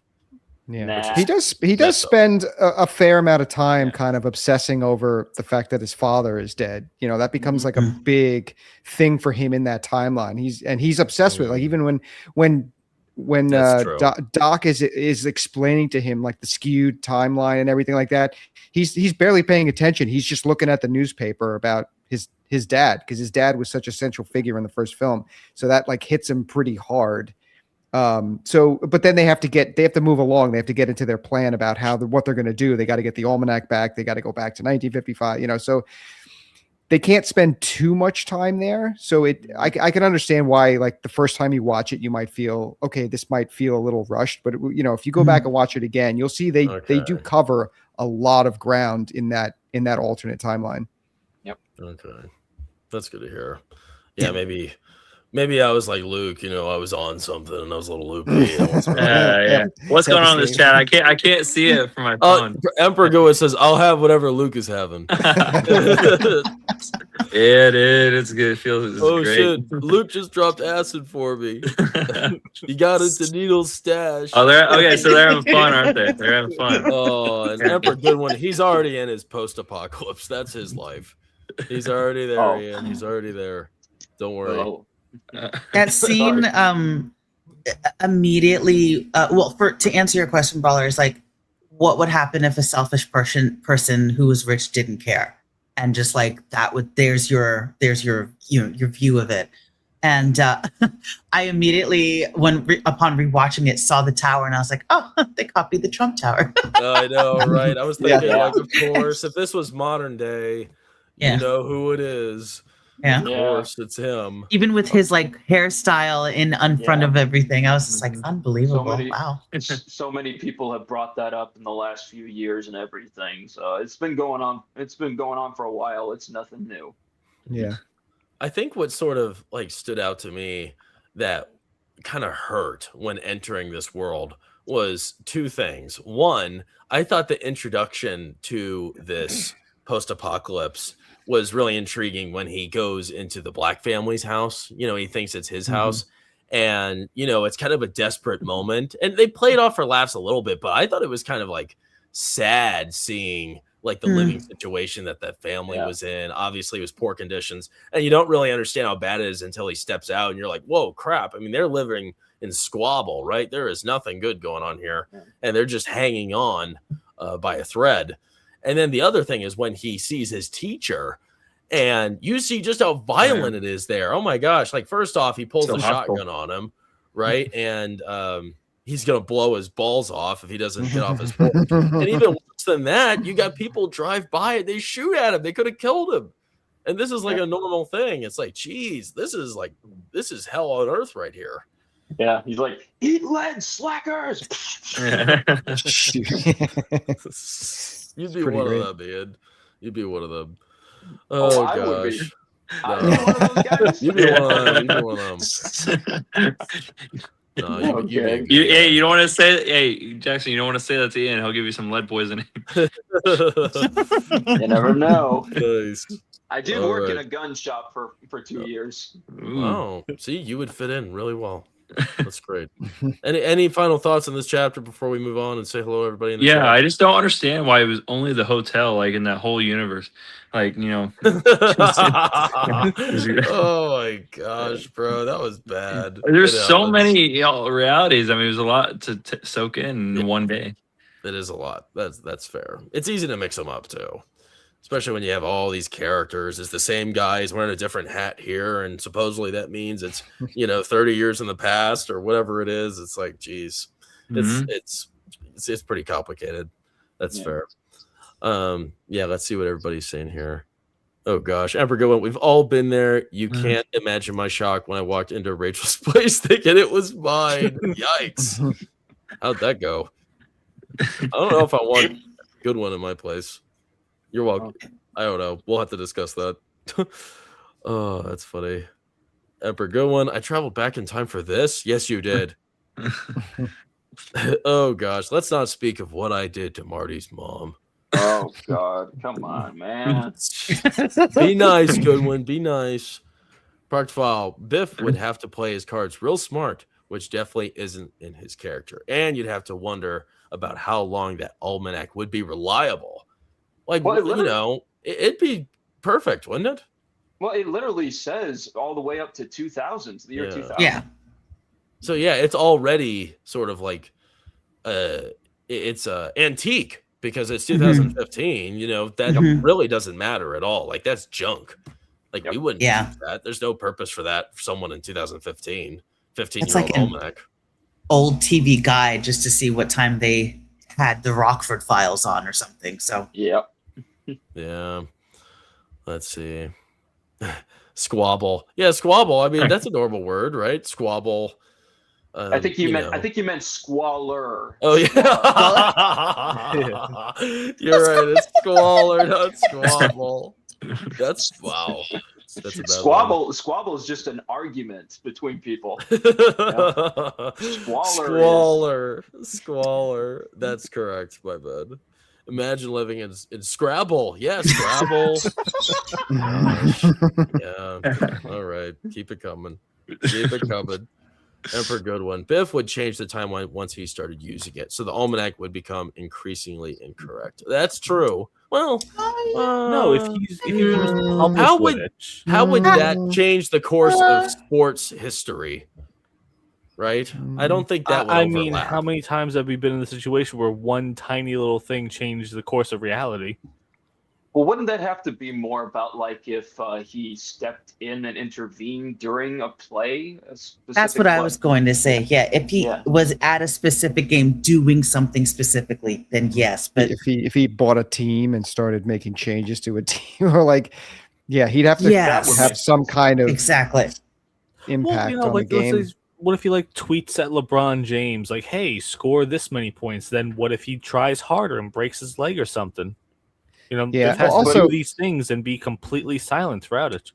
Yeah, you never really learn how many games he built his fortune off of, because then he starts diversifying into the Biffco, like you see the nuclear power plants and all that stuff. So he clearly took whatever money he made and reinvested it in other businesses and stuff. So he could have just stopped using the almanac years ago. We don't know because it's just sitting in a lockbox, and he's clearly rich to the point now where he doesn't need to use the almanac anymore. He's probably got, he probably made his millions off of, back in the late 50s, early 60s, and then he was done. Like, we don't really get that knowledge.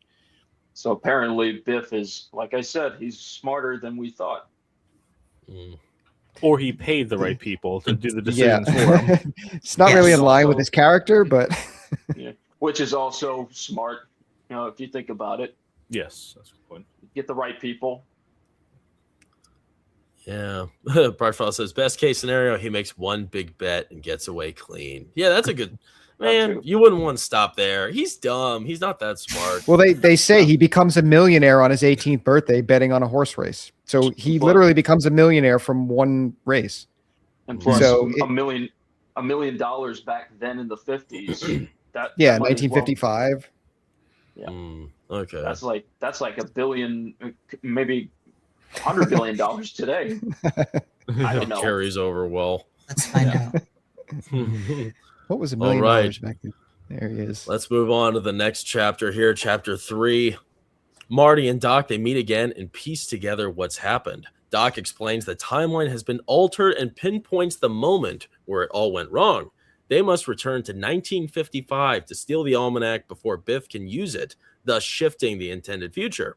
Marty and Doc arrive in 1955 just in time for the Enchantment Under the Sea dance his parents fell in love at. There, they must carefully avoid running into their past selves from the first movie while chasing down young Biff to recover the almanac. So, pretty interesting kind of plotting period here. And we enter 1955 in the introduction of that timeline again. And, we spent a lot of time in 1955 in the first movie. And here we are again. And we run into, young Marty or Back to the Future 1 Marty and Back to the Future 1 Doc quite often here. And they're just trying to evade both of those characters because it would cause some significant havoc if they noticed each other in the mix. But, I think something kind of interesting, we just got done talking about the post-apocalyptic world, and there are other moments here that are quite dark, especially with Biff. Even here, you see just how badly he treats Lorraine. And, these are like they're moments that are kind of hard to watch almost because they're so kind of, they just they don't go along with the kind of good vibes of the film. This is more of a comedy, action, kind of happy, optimistic story, right? But you have these dark moments that don't ever seem to consume the movie at all. Even when we're in the post-apocalyptic world, it's not consuming and it doesn't put you down too much. And I'm kind of wondering, what do you think keeps this movie so happy and optimistic despite these circumstances? How is it that it's able to maintain that level of glow throughout its runtime? Music. Yes. Music, number one. There we go. Well, not number one, but it has a very high effect on the soul when you're listening to this, what you're watching on the screen. Al and Silvestri did an amazing job. So, yeah, for me, it would be the music that gets me happy and optimistic for sure. I mean, I was humming it all week. Da, da, da, da, da, da. Yeah, love it. Yeah. That is a great song. It's also like how the performances are not taken too seriously. They're very over the top and cartoonish. How they, they're like the exaggerated hand gestures and, the exaggerated pronunciations in their voices. It's like, you're supposed to be in Europe, you little son of a, Hello.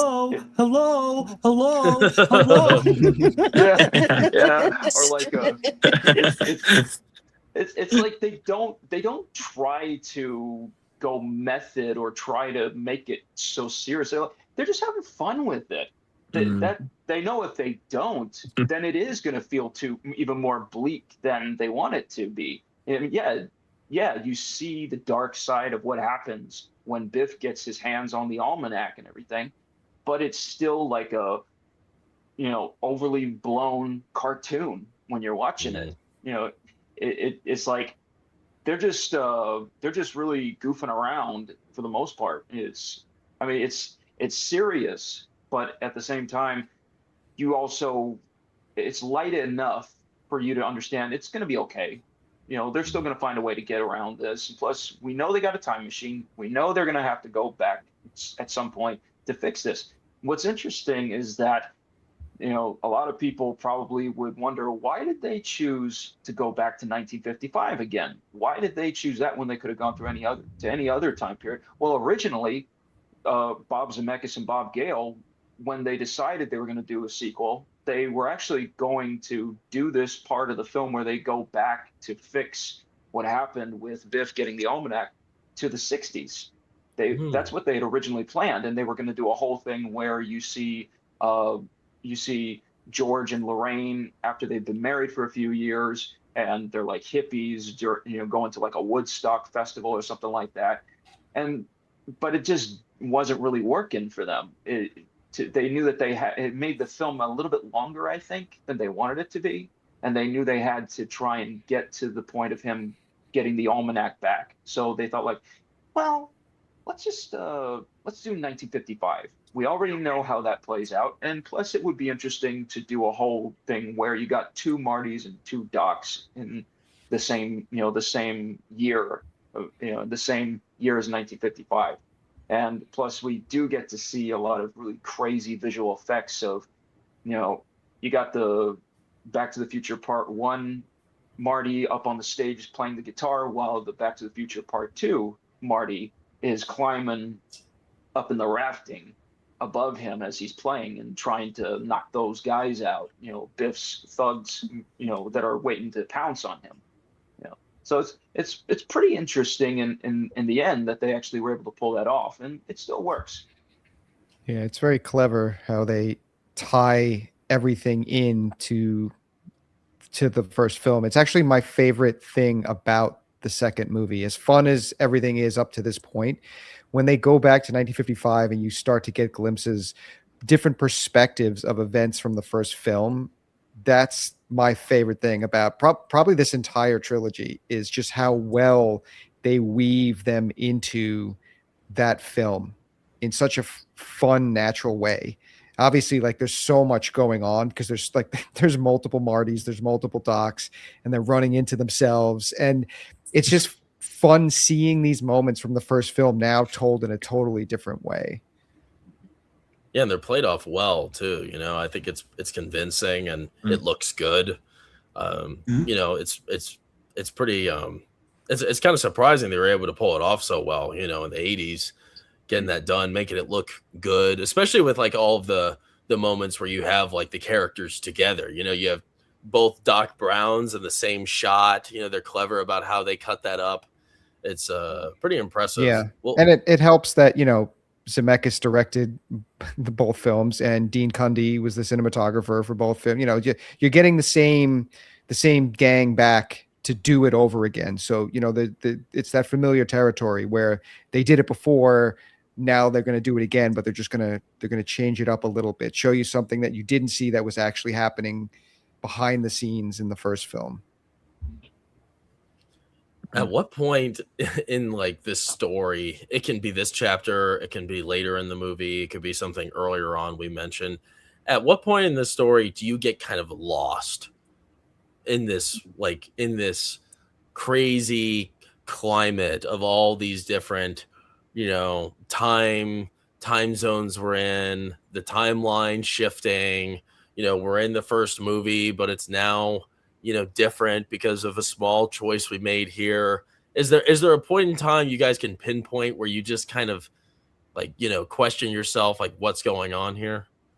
It was the last chapter. It would have been the last chapter, like the last reality. Sorry, when it kind of pans back to the couple scenes from the original film, because I was like, at first I thought it was just like a reshoot. Or not a reshoot, but just like a flashback of like the scenes from the movie. But come to find out, it was just like they were reshooting it, but throwing just different characters in there, like the other Marty McFly. Yeah, I was confused. I don't know. There were just so many Marty McFlys. There's so many Marty McFlys. I was so confused. It was just too much for me towards the end. I'm with Luke. I think it was somewhere. I think it was the dinner scene. I was until 2015. Until 2015, Marty McFly walked in. I was like, wait, which one's who? Is he hanging upside down? I'm completely lost. I did say that, so that's where I was lost. For me, it would be like the part when they're in 1955 at the dance, and Marty is trying to get the almanac back from Strickland after it looks like after Strickland took it from Biff, and it feels like it just kind of slows everything down a bit, and I just kept thinking, come on, just get the almanac already, I mean, I like it when we get to the Johnny Be Good, because that's my favorite part in any of the films, just that song. It's like I could listen to that song, that version of that song, any day of the week. But just the part with him trying to sneak into Strickland's office and get the almanac, and then he gets his hands stuck in there. And ooh la la.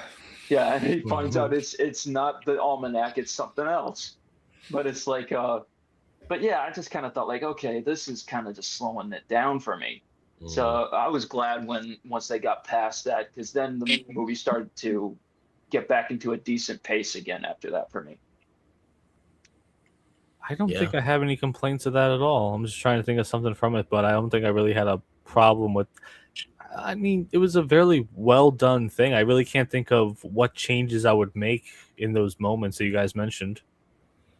Yeah. And this is also sorry, man. No, you go.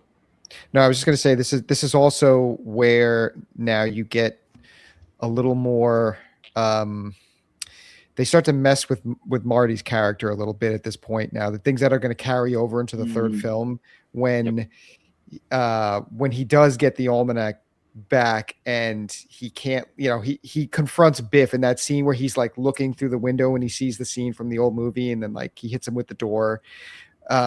You start to get a glimpse of where they're going to take Marty's character into the next film, because like he doesn't really have this stuff going on in the first one, because like the first one was that isolated film, but they introduced some different character elements for him in this one that'll pay off in the third one.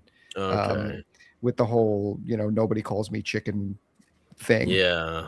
Well, that's why I think it's really difficult to watch these movies as a separate entity, because there are so many little things that you might miss. Like just him playing the guitar in the second one. It's like, oh, the third one answers all that. So when you guys eventually watch the third one, you might forget that part entirely. Yeah, that would be weird watching these disconnected. Yeah, just watching the third movie on its own. No, you haven't seen the other movies in years. I'm saying I'm saying the problem is if you watch the third one after like a 2-month period or something like that, you're not going to remember the tiny little details that, oh, this now makes sense now. There's not many movies like that. There are. That's why I think this trilogy is really up there with like Lord of the Rings and other ones and things like that. Just it's because it's such a well-written thing, and we don't really get that today with trilogies. I'm trying to think of any trilogy today that would match up to that. Not many. Like I feel like with Dune, I feel like so much Knight goes Rises on in Dune. That does not. No. I feel like with Dune, I need to watch 1 and 2 again before I see the third one. Because I think I'm gonna be totally lost because so much time has passed and everything too. Like what was the years for these Back to the Future movies when they were coming in theaters? This one was 4 years later. It was 85 to 89, and then I don't know what the 90. Yeah, they were shot back to back 2 and 3, so they released year after year. Those two were shot back to back. Okay, I said 1 and 2. Because 2 and 3, once you watch 3, you'll see how 3 is a bookend. Like 2 and 3 are companion pieces with what they set up and pay off in the second and third one. In the first one, they take a lot of stuff from the first one, but it still is kind of its own thing. You could have ended the big gap was. Oh, I'm sorry. Go ahead. I was gonna say, like with the first one, you could have ended that movie. There could be. You don't need to have more after that. But after the second one, it's like, yeah, we definitely need a third one to tie this thing up. Yeah. And the big gap before it was because they didn't know how it was going to go to begin with. And then by 87, 88, he was filming Roger Rabbit. So he was already busy with that. Yeah. And then that's why it came out. And that's why they filmed them back to back so they could get them out. Yep. Yeah. Yeah. That would solve a lot of problems today if they just filmed these movies back to back. Then we don't have to wait forever for them to come out. Like the new Batman. I was just gonna say, do we have another year for that? Gosh, this is gonna be like 40 at this point, 50 at this point. Crazy that I saw that. I think they mistook that 8 for a 7. That's way too far in the future. Who cares? That's 2028 is crazy. Nah, it's not that complicated of a movie that you have to wait this long. It's like at this point, I'm just like, can we just forget about Robert Pattinson's Batman and let's do a live action Batman Beyond? Okay, we've seen. No, the problem is James Gunn's doing it. Don't say that. We don't want his Batman. It doesn't look like he's gonna be around for much longer.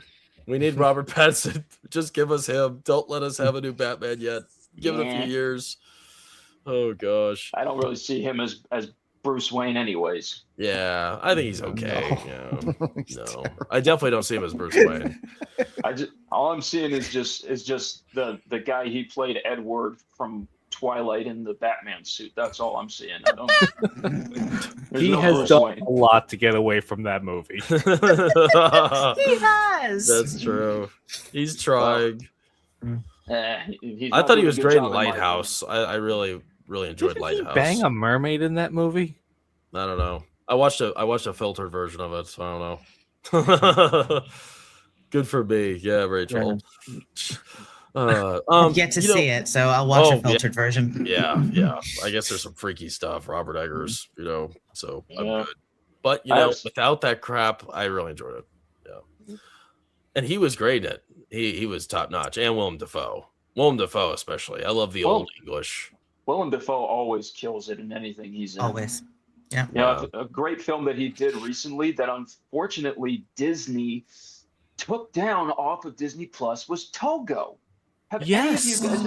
Oh Yes, my I love goodness, that they did. one. Yes, that was a great movie. Oh my god. That was one of the first things that Disney Plus put on its thing. And it's like, Yeah, what that's a weird. banger that was. The They real story should of have- Balto thing? Yes. Yes. I'll have to look that up. They should have put that in theaters. That was too good to be just dropped on the Disney Plus. Togo. Yeah, Well, that's oh. the real. Bro, you Oh seen yeah, Balto? 2019. That's not Yeah. old. Yeah, that's the real dog that actually saved all those kids in the diphtheria pandemic in Nome, Alaska. If you've ever seen the cartoon for Balto from the 90s, that was one of my favorite movies as a kid. But then I see this movie, I'm like, wow, that movie, my childhood was a lie. It was all a lie. Man, that's sad. Don't worry, they'll get rid of all of your favorite titles, so it's not just that one. Fortunately, More. yes. Get your DVDs, Ian. Get your DVDs. I'm gonna have to start getting more. We just got a Blu-ray player a couple months ago, so we're gonna start getting more, Good. more physical media.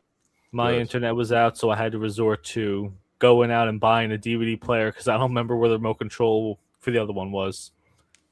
Nice situation. I know. The classic. Oh gosh. Did you guys feel like Marty was a different character at all in this movie, or do you think he was just kind of the same guy from the first one? Did you notice anything different about him in this story that stood out? I mean, he definitely has grown, and at least he's still the same character, but they show a little bit more about him, like you were talking about earlier, Bobby, with him not liking always getting agitated when people call him chicken and stuff. Yeah, And- not backing down. Yeah, Mm. you see why he's so ready to get into a fight, because he doesn't want to be seen as a coward like his dad was in the first film. He doesn't want to get pushed around. So whenever somebody makes fun of him and says, "What's the matter? Are you chicken, McFly?" He's like, "I don't want them to think of me like my dad." And so that's why he's always, more than ready to get into a fight, even if all he's got to do is just walk away if it's not worth it. Yeah, because at this point, he's actually only spent a very, very short amount of time with his dad post the events of the first film, because this literally goes right into the second film.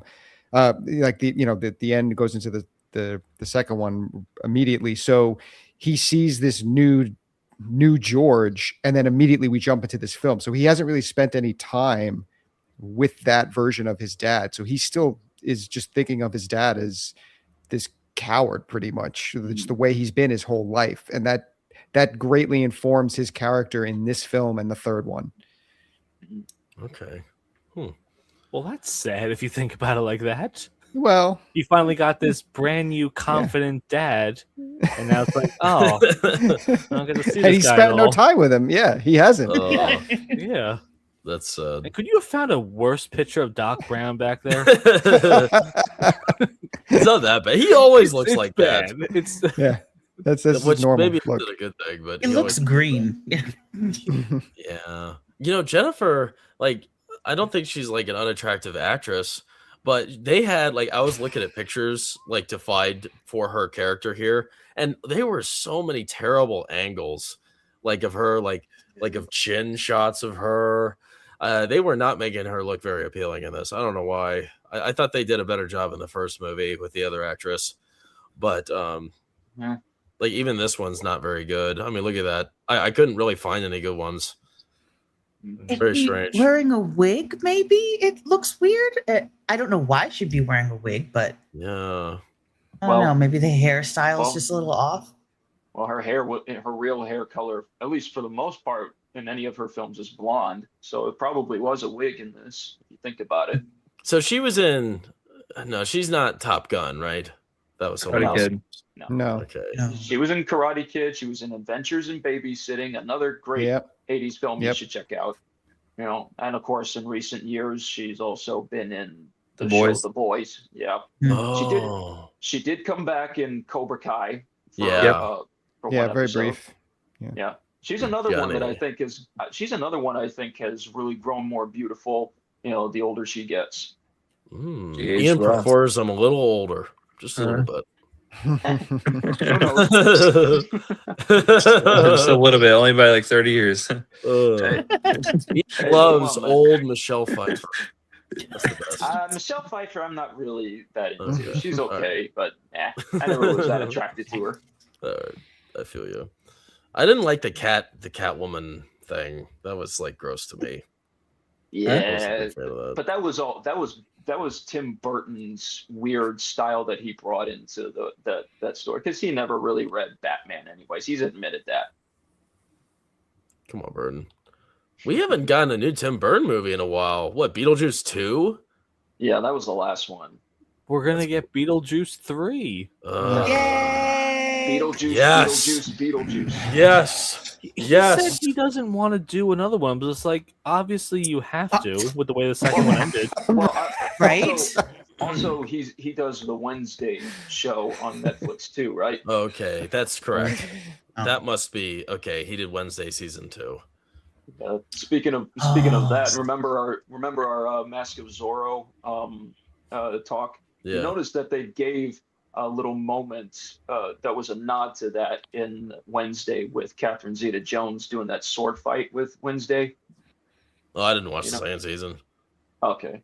Sorry. Well, neither have I. I've never watched that show, but I did come across that clip Oh. of her doing a sword fight with her and Jenna Ortega, and she's just wearing black, and she's got like a red bandana covering her eyes. I'm like, just get some holes in there. She's Nice. She's practically there. Did she cut her clothes off too, like in Zorro? Thankfully, they didn't go that route. It was I mean, both she's of not- them. It happened to both of them. Yeah. No, no, they didn't go that route. Thankfully, I mean, it's their daughter, for God's Yeah. sake. World War Joe. World War Joe. I'm not gonna go into that. You open the door. You open the Yeah, door. yeah. Gonna say the All right. FBI is disgusted with my search history. Let's see what our friend Emperor Goodwood has to say. 30 years of carry-out effects from his wealth. Somewhere $5 would have bought a kid a ball. Doesn't exist in a father's pocket. Eventually leading to the kid never going pro. I don't know what you're talking about. You're tripping balls. No, he's Biff, saying, Biff like, is you know- making bets with Oh, fathers okay. instead of bookies. My bad. Nice. Yeah, I was a little confused by that too. It's all right. That was a little old. Sorry. Karim Korsat Kolkat 9782. What's up? Jeremy is a cool guy. Jeremy's so cool, guys. He's so cool. I like Jeremy. Jeremy's Jeremy? really great. I don't know. You don't know. I've what Jeremy heard- was talking about? I've heard I look like a Jeremy. Maybe he was saying me. That'd be nice. Oh gosh. Goodwin, I swear they opted for ultimate hard mode when making the second movie. Tying everything into the prior movie takes some serious work. Yeah, that's true. Yeah, True. Yeah. and it does actually work much better than a lot of other films that have tried to do this sort of thing, where they have multiple, movies in one series and they try to tie them in together like this. But this one actually did it really well. Yeah, product file here. There was a teaser for 3 after the end of 2. We'll get to that later, and I'm excited to talk about that because that was like that's a lot. That was a lot. It One was of the hilarious. Big shift, big visual shift. Yeah. One of the first after credits sequences, ever done before Marvel. Was it really after credits though? Well, more of an after credits trailer. You think about it. Okay. I don't even remember it being after the credits. I thought it just kind of hit right after the movie. It technically Well, wasn't after the credits. It no, was. it wasn't. But it was just Yeah. before. Sure. Yeah, Yeah. it's all the same though. Yeah, it was strange. I mean, might as well bring it up right now. I can't believe how much they gave away. It looked like there was so much rich work in there, like serious moments. I don't. That was not like, I don't know because I haven't seen the third one, but I mean, it seemed like they gave away a lot, and I can't imagine being in the theater and then seeing that and being like, "Wow, all right, so that's gonna happen. That's gonna happen. That's gonna happen. Great." Well, wait till you see it. You'll realize there's a lot more that they kept hidden away for a surprise for the audience. Yeah. Good. No, the tone carries into the third one really well. Okay, that's cool. And for a good one, this trilogy really benefited from home video. Mm-hmm. That makes sense. I feel like there's like a lot of the cult classics kind of like, we're rejuvenated, we're given more birth, more energy through their like home video releases, right? Well, it's because we could appreciate them more too. Yeah, then you watch it many times that you can share it with people. Yeah, there's a series I'm going to watch with my son one day on a weekend, so I look forward to that. What? Oh, you're talking about this? Well, just in general though, but yes, this one, yes. Okay. But there's foul language. That's what you got. That's what you got mute buttons for. Yeah. Oh, that's right. Mm-hmm. You can't catch it every time though. Well, That's why you got to put the subtitles on. That's a good idea. There are apps that just have That more too. clean cut versions of stuff. So Yeah, that's what I was talking about earlier. VidAngel. Yeah. I like VidAngel. Yeah, VidAngel. You can yep, do that's that. one we're going to sign up for. You one can day. watch anything. I mean, with They have VidAngel, Wolf of Wall Street on there. How did they do that? So it was like the movie's 5 minutes long. they have the substance on there. Oh, I mean, imagine that. Oh, yeah. Oh. Most of that's got to be blurred. Oh, Luke is frozen, people. He's frozen. Mm. He's frozen. Let Let's me get say- him out. Let's say really nice things about him that we can't say to his face.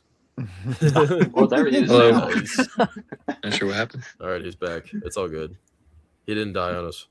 Yeah, Oh, yes. yeah. Good one's right. It would really help if they wrote actual scripts these days. That would help. That'd be nice. You asked for too much. Gosh.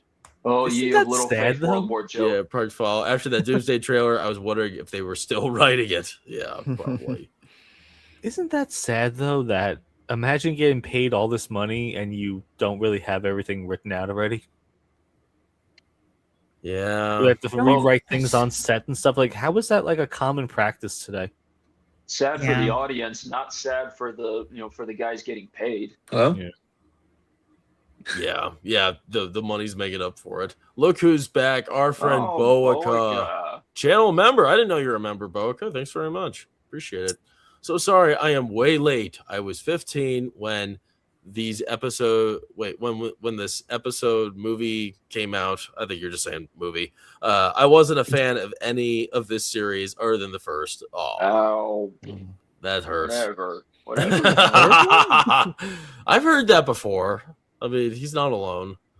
I mean, Yeah. what I would say that the first one in this series is obviously the best one. The second one is probably, because it feels a little bit more rushed, is one of the weaker one. Is the weaker one. The second one, I think, definitely really improved on itself. I mean, the third one, because it still is a really great way to end the series, and it's also cool to see them going to the Old West. It doesn't feel as rushed as the second one. I think It's a little more was grounded too. Yeah, that too. It's not as over the top as this one with all the colorful futuristic technology and clothing, and then of course jumping back to the post-apocalyptic Biff's world and everything like that. So at least with the third one, it's more focused like the first one was. Mm. That's good to know. Hey, Jackson, I can only hear you. Oh, that's weird. That's why I thought it was so quiet earlier. I'm like, People are talking. Yes. well, okay, well, that's. Can you hear them now? I can only hear you. Okay. Oh, Maybe dear. back out and then jump back in again. We can hear you, man. Okay. Emperor, good one. Yeah, bookies just print money themselves, and it doesn't affect the wider economy in any way. Oh, interesting. I love that we're still on that. Yeah, that was a while ago. It's an interesting concept. It is, but not for a Back to the Future film. Let's see here. Oh, everybody's happy to see Boaca. Everybody's happy. We're all happy, Boaca. We missed you. It's good to see you, Boaca. He had a good quote about trilogies, and yeah, that one right there. Yes, Boaca. I'm not a fan of trilogies. My exceptions are Star Wars original, not Lucas's rebastarding, and Indiana Jones. Hey, Indiana Jones I like the trilogy. prequels, bro. It's not a trilogy anymore. Indiana Jones. No, Yes, it is. Just ignore Dial of Destiny. Kingdom of the Crystal Skull wasn't great, but at least Indy was still the hero, and he still got to actually do some decent action. And he and Marion get married at the end. What? I was gonna say it was a fun movie. It didn't, crap on anything. Yeah, it was a very fun movie. So just ignore the Dial of Destiny mess because ugh. Yeah. Nobody needs to think about that one any further. Nope. It's a sad day when you watch that. If you- Everybody Couldn't loves be the more girl. disappointed in By the James way- Mangold. by the Yeah, way- how does he do that? Of all Thank people, you. yeah, he used to by be the- great. By the way, if you guys want to see a much better version of Indiana Jones 5, go to my YouTube channel. You'll see. You'll see. I was You'll just see gonna it. give you a shout out about that. I loved your idea for it. Thanks, man.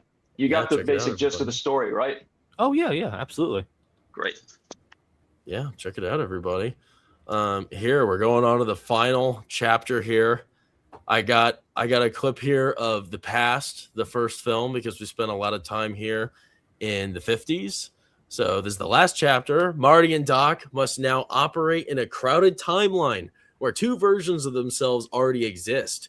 Grabbing that almanac is a much more challenging mission than Marty dreamed it would be, too. Chasing Biff around town and the school dance all the way up to the teacher's office and back to Biff. It was a real disaster trying to get the almanac, and it just didn't seem to work out the way he thought it was. This is not a simple, grab job. Not at all. Even worse yet, Marty gets tangled up in the important moments from the other Marty's quest from the first film. And, as bad as that could possibly get, you may alter, your present existence because you are messing with yourself who was trying to save yourself from the first film. Right? I mean, it gets pretty complicated there. And in a final desperate attempt to get the almanac, Marty takes his hoverboard and chases 1950s Biff across dangerous winding roads. And he finally saves the book, and all seems well and good until the DeLorean malfunctions, sending Doc far back into the past, leaving Marty alone. But yet there is hope. The Doc has written to him from September 2nd, 1885. And there's a plan for more movies, and you get one more movie that we will eventually talk about at some point. Something like, I felt like this movie was trying to drill home a message through Marty's experience here. It was kind of a humbling experience, and I think that he learned a few different things. What do you guys think is the lesson that Marty learns in this movie, and what are we supposed to take away from it? Rip one page out of the almanac before you burn it. Exactly. Yeah, he's right. trying to Just get something just out. memorize one game and then burn it. Just write them all down. It's so Yeah. important. Yeah. I thought it was funny how it was only like Big Ten college football teams. I mean, those are always the best to bet on anyway, so for me personally. So I enjoyed that part of it. I mean, even one of those games, like the scores are so specific. Like it was like 42-12. A couple of those games. If you pick up one page from that book, use that, you're set. I mean, Easy money. yeah. Too bad they didn't have brackets. No shortcuts. Oh man, he would have won a ton with a bracket. Yeah. Oh yeah. He would have won Yeah. millions. Yeah, He says a has perfect anyone- bracket. no one's won that money yet for a perfect bracket yet, have they? No, they have. It's extremely rare. What's up, Juan? Thanks for joining us, Juan. I'd say the lesson that he learned is don't leave your DeLorean unlocked and unguarded. Yeah, it was that simple. This all could have been avoided. Don't go off following some dog that's being walked by the leash. Is that what distracted him? Yeah. Wow. You see that dog walking down the street, and it's got a leash that's levitating, by some drone, being held by some drone as it's walking it down the street, and he just wanders off after it. Yeah, really it's also weird. Sorry. I was gonna say I really hate that there are so many references to the third one that you guys haven't seen yet, but one of the final lines is Doc given a message, and I think that was definitely the message of the franchise. Okay. That's Yeah, and also like what Marty, what they established with his character in this movie, you don't really get a full payoff yet. This is why watching the third movie is so important, because how they build him up in this film, that doesn't come to fruition until the end of the third film. So it's kind of like a 2-film arc for him with this particular story line. So you kind of get like left hanging a little bit at the end of the second one. And also because in the third one, Doc Brown goes from being just the crazy eccentric scientist, friend of Marty, side character, to being a leading man in and of himself. Yeah, he plays a big part in the third one, and you see how his character changes quite a bit, because you don't really get a lot with his character growing. You get a little bit at the end of the first one, and then the second one, he's more of that like scientific advisor role in this one, where he's like, this is what we got to do. We got to go to this to save this. You can't talk to this person. You got to stop this, but and then in the third one, it's like, it really brings him down to earth, and you get to learn so much more about his character as a person. And then by the end of that film, you see like how different he is.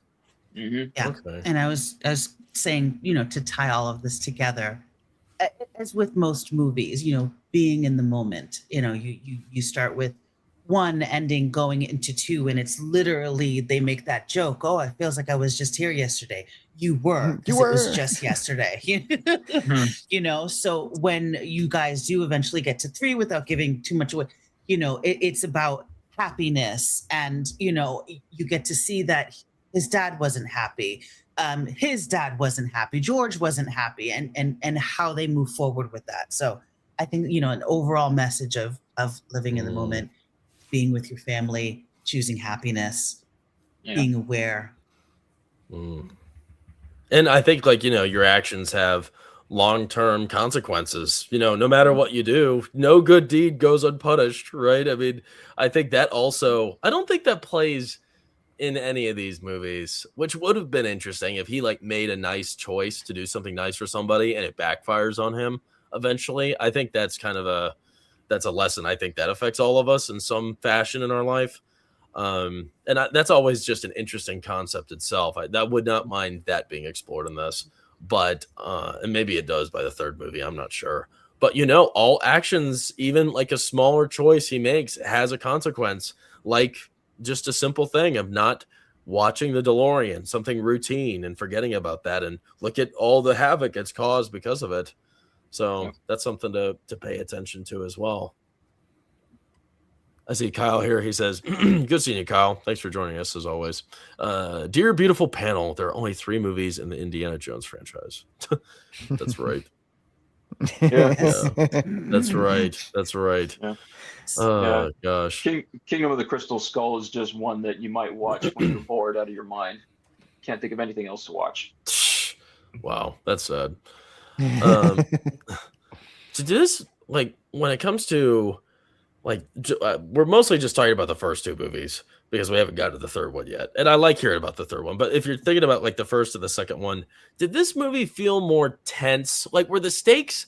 I get that we sort of touched on it a little bit earlier, the stakes being really high as of like, the threat of possibly destroying the universe is at hand. But at the same time, was were the stakes in this movie as gripping as the stakes in the first film? Much more. I Yeah. thought it was more. They accidentally left his girlfriend in one of the realities. I mean that's pretty bad. Yeah, if you screw this up, it's over, right? Yeah, she's gone. And he lost her a couple times in that horrific reality. Left her in a whole nother timeline. I mean, they're pretty high. I mean, they can't fail. Some you could have boyfriend he created is. more timelines accidentally, like someone else could have stolen the DeLorean because Marty does not pay attention. Yeah, and also plus his dad is dead, so he's got to try and he's got to save his dad. Yeah, their actions affect a lot more people in the second one. Although I do love how the personal it is in the first one with he's got to get his parents back together so he doesn't. So he exists basically, but it's like expanding that to a much larger group of people in the second one. I think that's what I like about the first one more is that it feels more personal. It feels more grounded and believable. Like a lot of this is like, it's a little too much. Like there's so much going on. It's a little too big of a picture for me. Unlike that first one. I mean, if he doesn't get his parents together in that first movie, he doesn't exist, right? I mean, he fades away. That's pretty crazy. And it's much more contained than this one. And I think there's just so much of a jumble in this movie with all these timelines and the characters being where and screwing up each other's timelines even in small ways. I think it kind of takes away from the punch and the grip of the stakes at hand because there's just much more going on. I think it's a lot more linear in the first film to follow, and you don't get lost in the jumble. So you're just strictly focused on the tension there. That's probably why you'll like the third one, because it takes it back to that linear, more simplicity based storytelling like the first one. All right. Well, good. Great. I'm excited. Awesome. Did you guys feel like this conclusion was a bit overwhelming with everything going on? And if so, what would you do to change it? If you could fix the ending, if you could fix all of this, everything going on when Marty's dealing with Biff and, running into his old self, and then you get the moments with Doc Brown running into his old self and try to be cool. Is there anything in there you would change to try to make it a little simpler, make it more interesting? Or would you just leave it the same? I would have stuck with one issue at a time. I felt like there was an issue, and then they were trying to, fix that issue. There was another conflict that occurred, so they were trying to fix that one and just open up a ton of doors. If they stuck with one, I feel like they could have gotten back sooner and fixed that issue. But they were just very careless. They were very uncautious, and they were just running. They ran into their old selves way too. And they could have been. They're being stupid. Yeah, they were. Like being quippy with each other. It's like so uncautious. Yeah, so that's what I would have done. I would have been a little bit more stealthy. Yeah, I would have gotten rid of that whole part, like I said earlier, with Strickland. He thinks Strickland's got the almanac, finds out that he doesn't, and it was just some Playboy ripoff, and that he put the cover over. I just would have gotten rid of that because I felt like that took up more time than it needed, and maybe also even I don't know, maybe skip the part where he sees his dad knock out Biff, but that's still pretty fun thing for him to see again, because of course he said he didn't get to see his dad actually do it the first time. Yeah, but this time he really does see his dad lay him out with the punch and everything. And I still like them revisiting the Johnny B. Good scene, just because that's just again my favorite part in the first film. How convenient was that? All of those sandbags were just hovering over the goons. Like, that's insane. I thought maybe when the sandbags fell, that the curtains would close. I thought maybe it was like tethered to the curtains. No, they just are there. They're just dangling for no purpose. There's like, I think there's a term for that in the writing, writers group, Deus ex machina. It's just something that's divinely put there by the writer. Or lazy writing. Lazy writing. Divinely. For that moment, maybe, but lazy is the last thing I would use to describe how well they wove together the end of the first film and what they're trying to do in this one. I absolutely love the third act of this film. Would I change anything?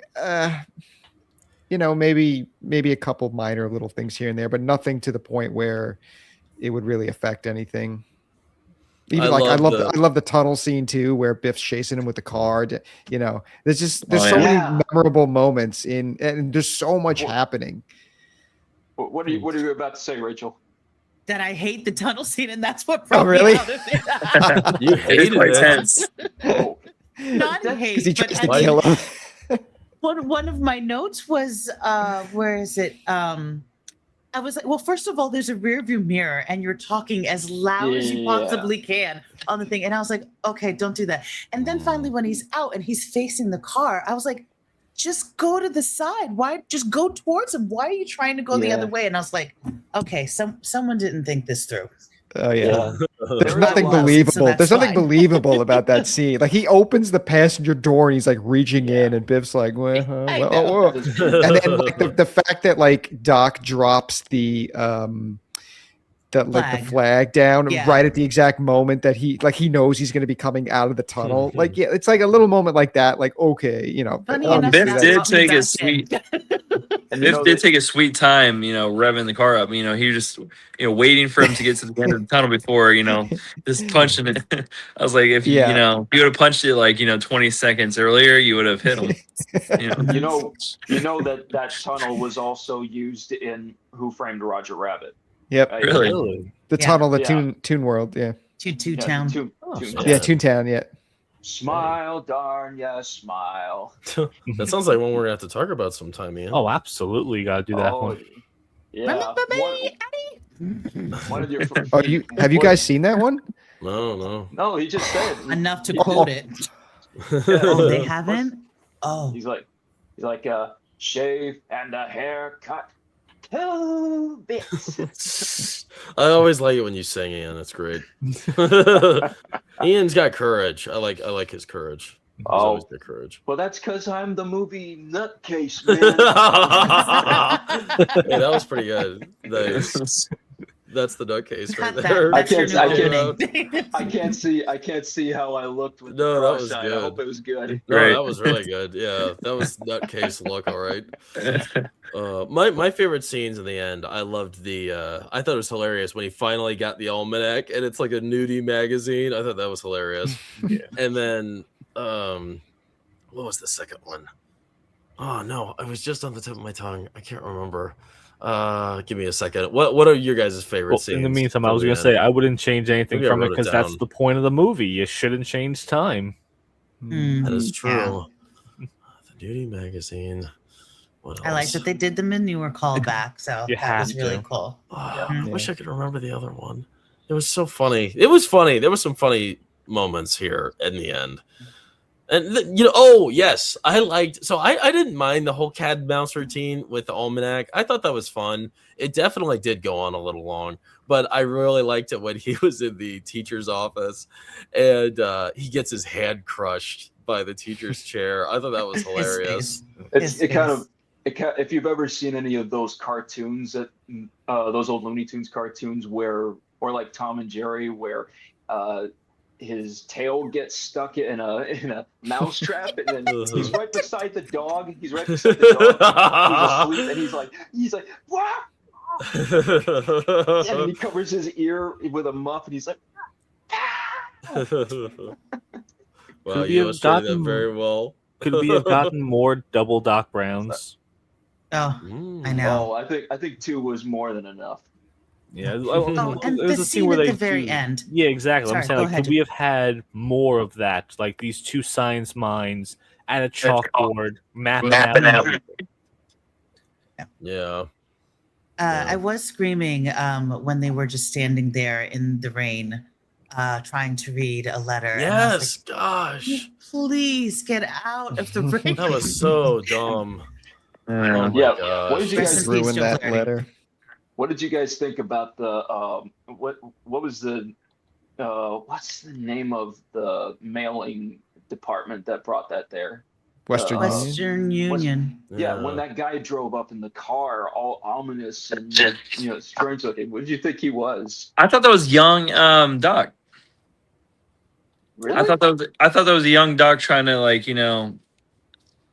I don't know what he was trying to do, but that was not young Doc. No that's what way. the build up. I thought it was. Well, at that, well, I'm surprised you guys didn't think that either. No, I could agree with that because with a movie like this where we're constantly going back and introducing more characters, like now we have a dark character coming out of a car at nighttime. It's gonna be one of them. What I thought was young Doc was trying to get him, like, trying to get Marty to help him build a new time machine to go back and fix, I don't Young know. Doc was preoccupied with the I clock thought it tower was- in that moment. I thought it was a government agent, like, that had been spying on them from the whole thing. Like, it's the 50s. It's the 50s, with the FBI and McCarthyism and the communist witch hunts and all that stuff. So I thought maybe, what is some government agent knows about the time travel and the time machine, stuff like that, and was waiting for them. I don't know. How much nuclear That would have material expanded the world too much. Maybe. These movies, Absolutely like, would've. they're really focused in on their little world. Anything outside Hill Valley doesn't exist. Yeah. But then it's like all of a sudden it's just a letter. It's just, this strange guy drives up in a car looking all serious, like he's about to, pull a gun out on him or something. I've got but it's something a for letter. you. Yeah, subvert. And then it turns out they had a bet all these 70 years that this Marty McFly would even be there. And he says, I guess I lost. Nice. There's only one guy who can help me now, and then it just cuts right to the clock tower scene. That's perfect. It's perfect tie-in. Yeah, Let's say perfect hello to the ending. chat real quick here before we finish up for the night. Park File, for you, Luke. You big into sports betting, Luke? I was, but my wife kind of pushed me away from it. Good I was getting a little too into it. Good It's for her. pointless. It's fun, but it's Yeah, because, like, good. once you win a good amount of money, like, my problem was I was like, okay, I put all that money down, and then I keep spending, and I lose it all. So it's no It's a good. shame. It's such a scam. I wish it wasn't. All right, let's see. Park File, Kingdom of the Crystal Skull is pure fan fiction. Feel free to disregard it. Yeah. Boica, Marvel can't do timelines like this series did, and I don't like either of them. That's totally all right, Boica. That's totally all right. What Boica says goes, so you listen. Boica, if Marty didn't exist without getting his parents together, how does Steve Rogers not destroy the Marvel Universe by staying with Haley Atwell? Yeah. Well, because that's not Steve Rogers that we know. That's going to be someone else. Captain Hydra. Yep. That's what I'm thinking. The theory with that is, like, he's not worthy to wield Mjolnir then. No, he is. Why would Captain Hydra be worthy of that? Worthiness is a subjective thing. Yeah. Maybe the Hammer was like, you know what? Maybe this guy's got a point. Boica, 1989 had better movies than this one. Dead Poet Society, When Harry Met Sally, Batman. Oh, come on, Boica. I don't know about that. Well, this is still fun. This is Back this to the is still Future great. too. Yeah, those were Back to the Future is a fun series. Dead Poet Societies is not a fun movie. Fun. No, it's not. No, It's isn't not. it weird how many? But he said terrible... better, not fun. But it's I still guess great it's seeing. still- It's still a great movie with Robin Williams. A great performance by him. Oh, yeah. Yeah.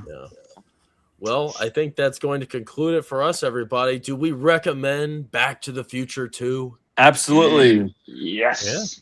2 thumbs up. Mhm. All right. I I think give that's 2 unanimous. also. 2 thumbs up from Ian and Luke.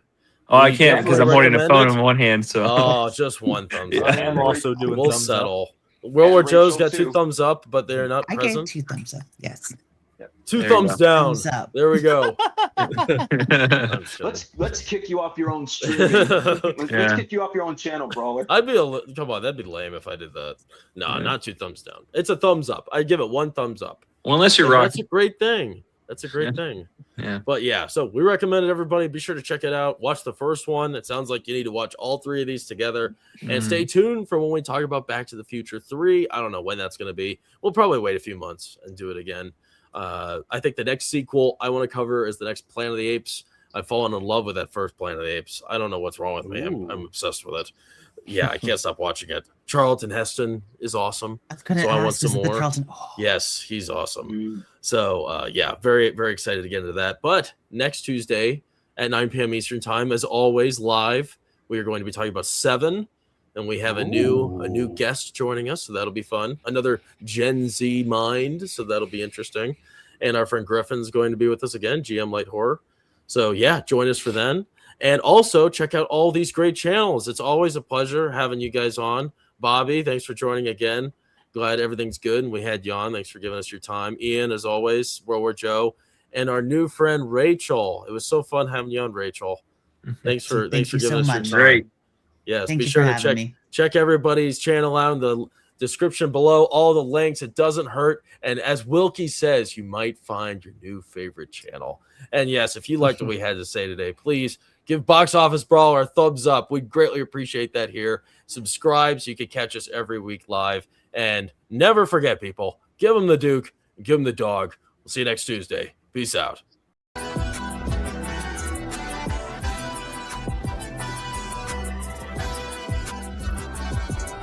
What kind of person are you? Are you the kind that sees signs, sees miracles? Or do you believe that people just get lucky?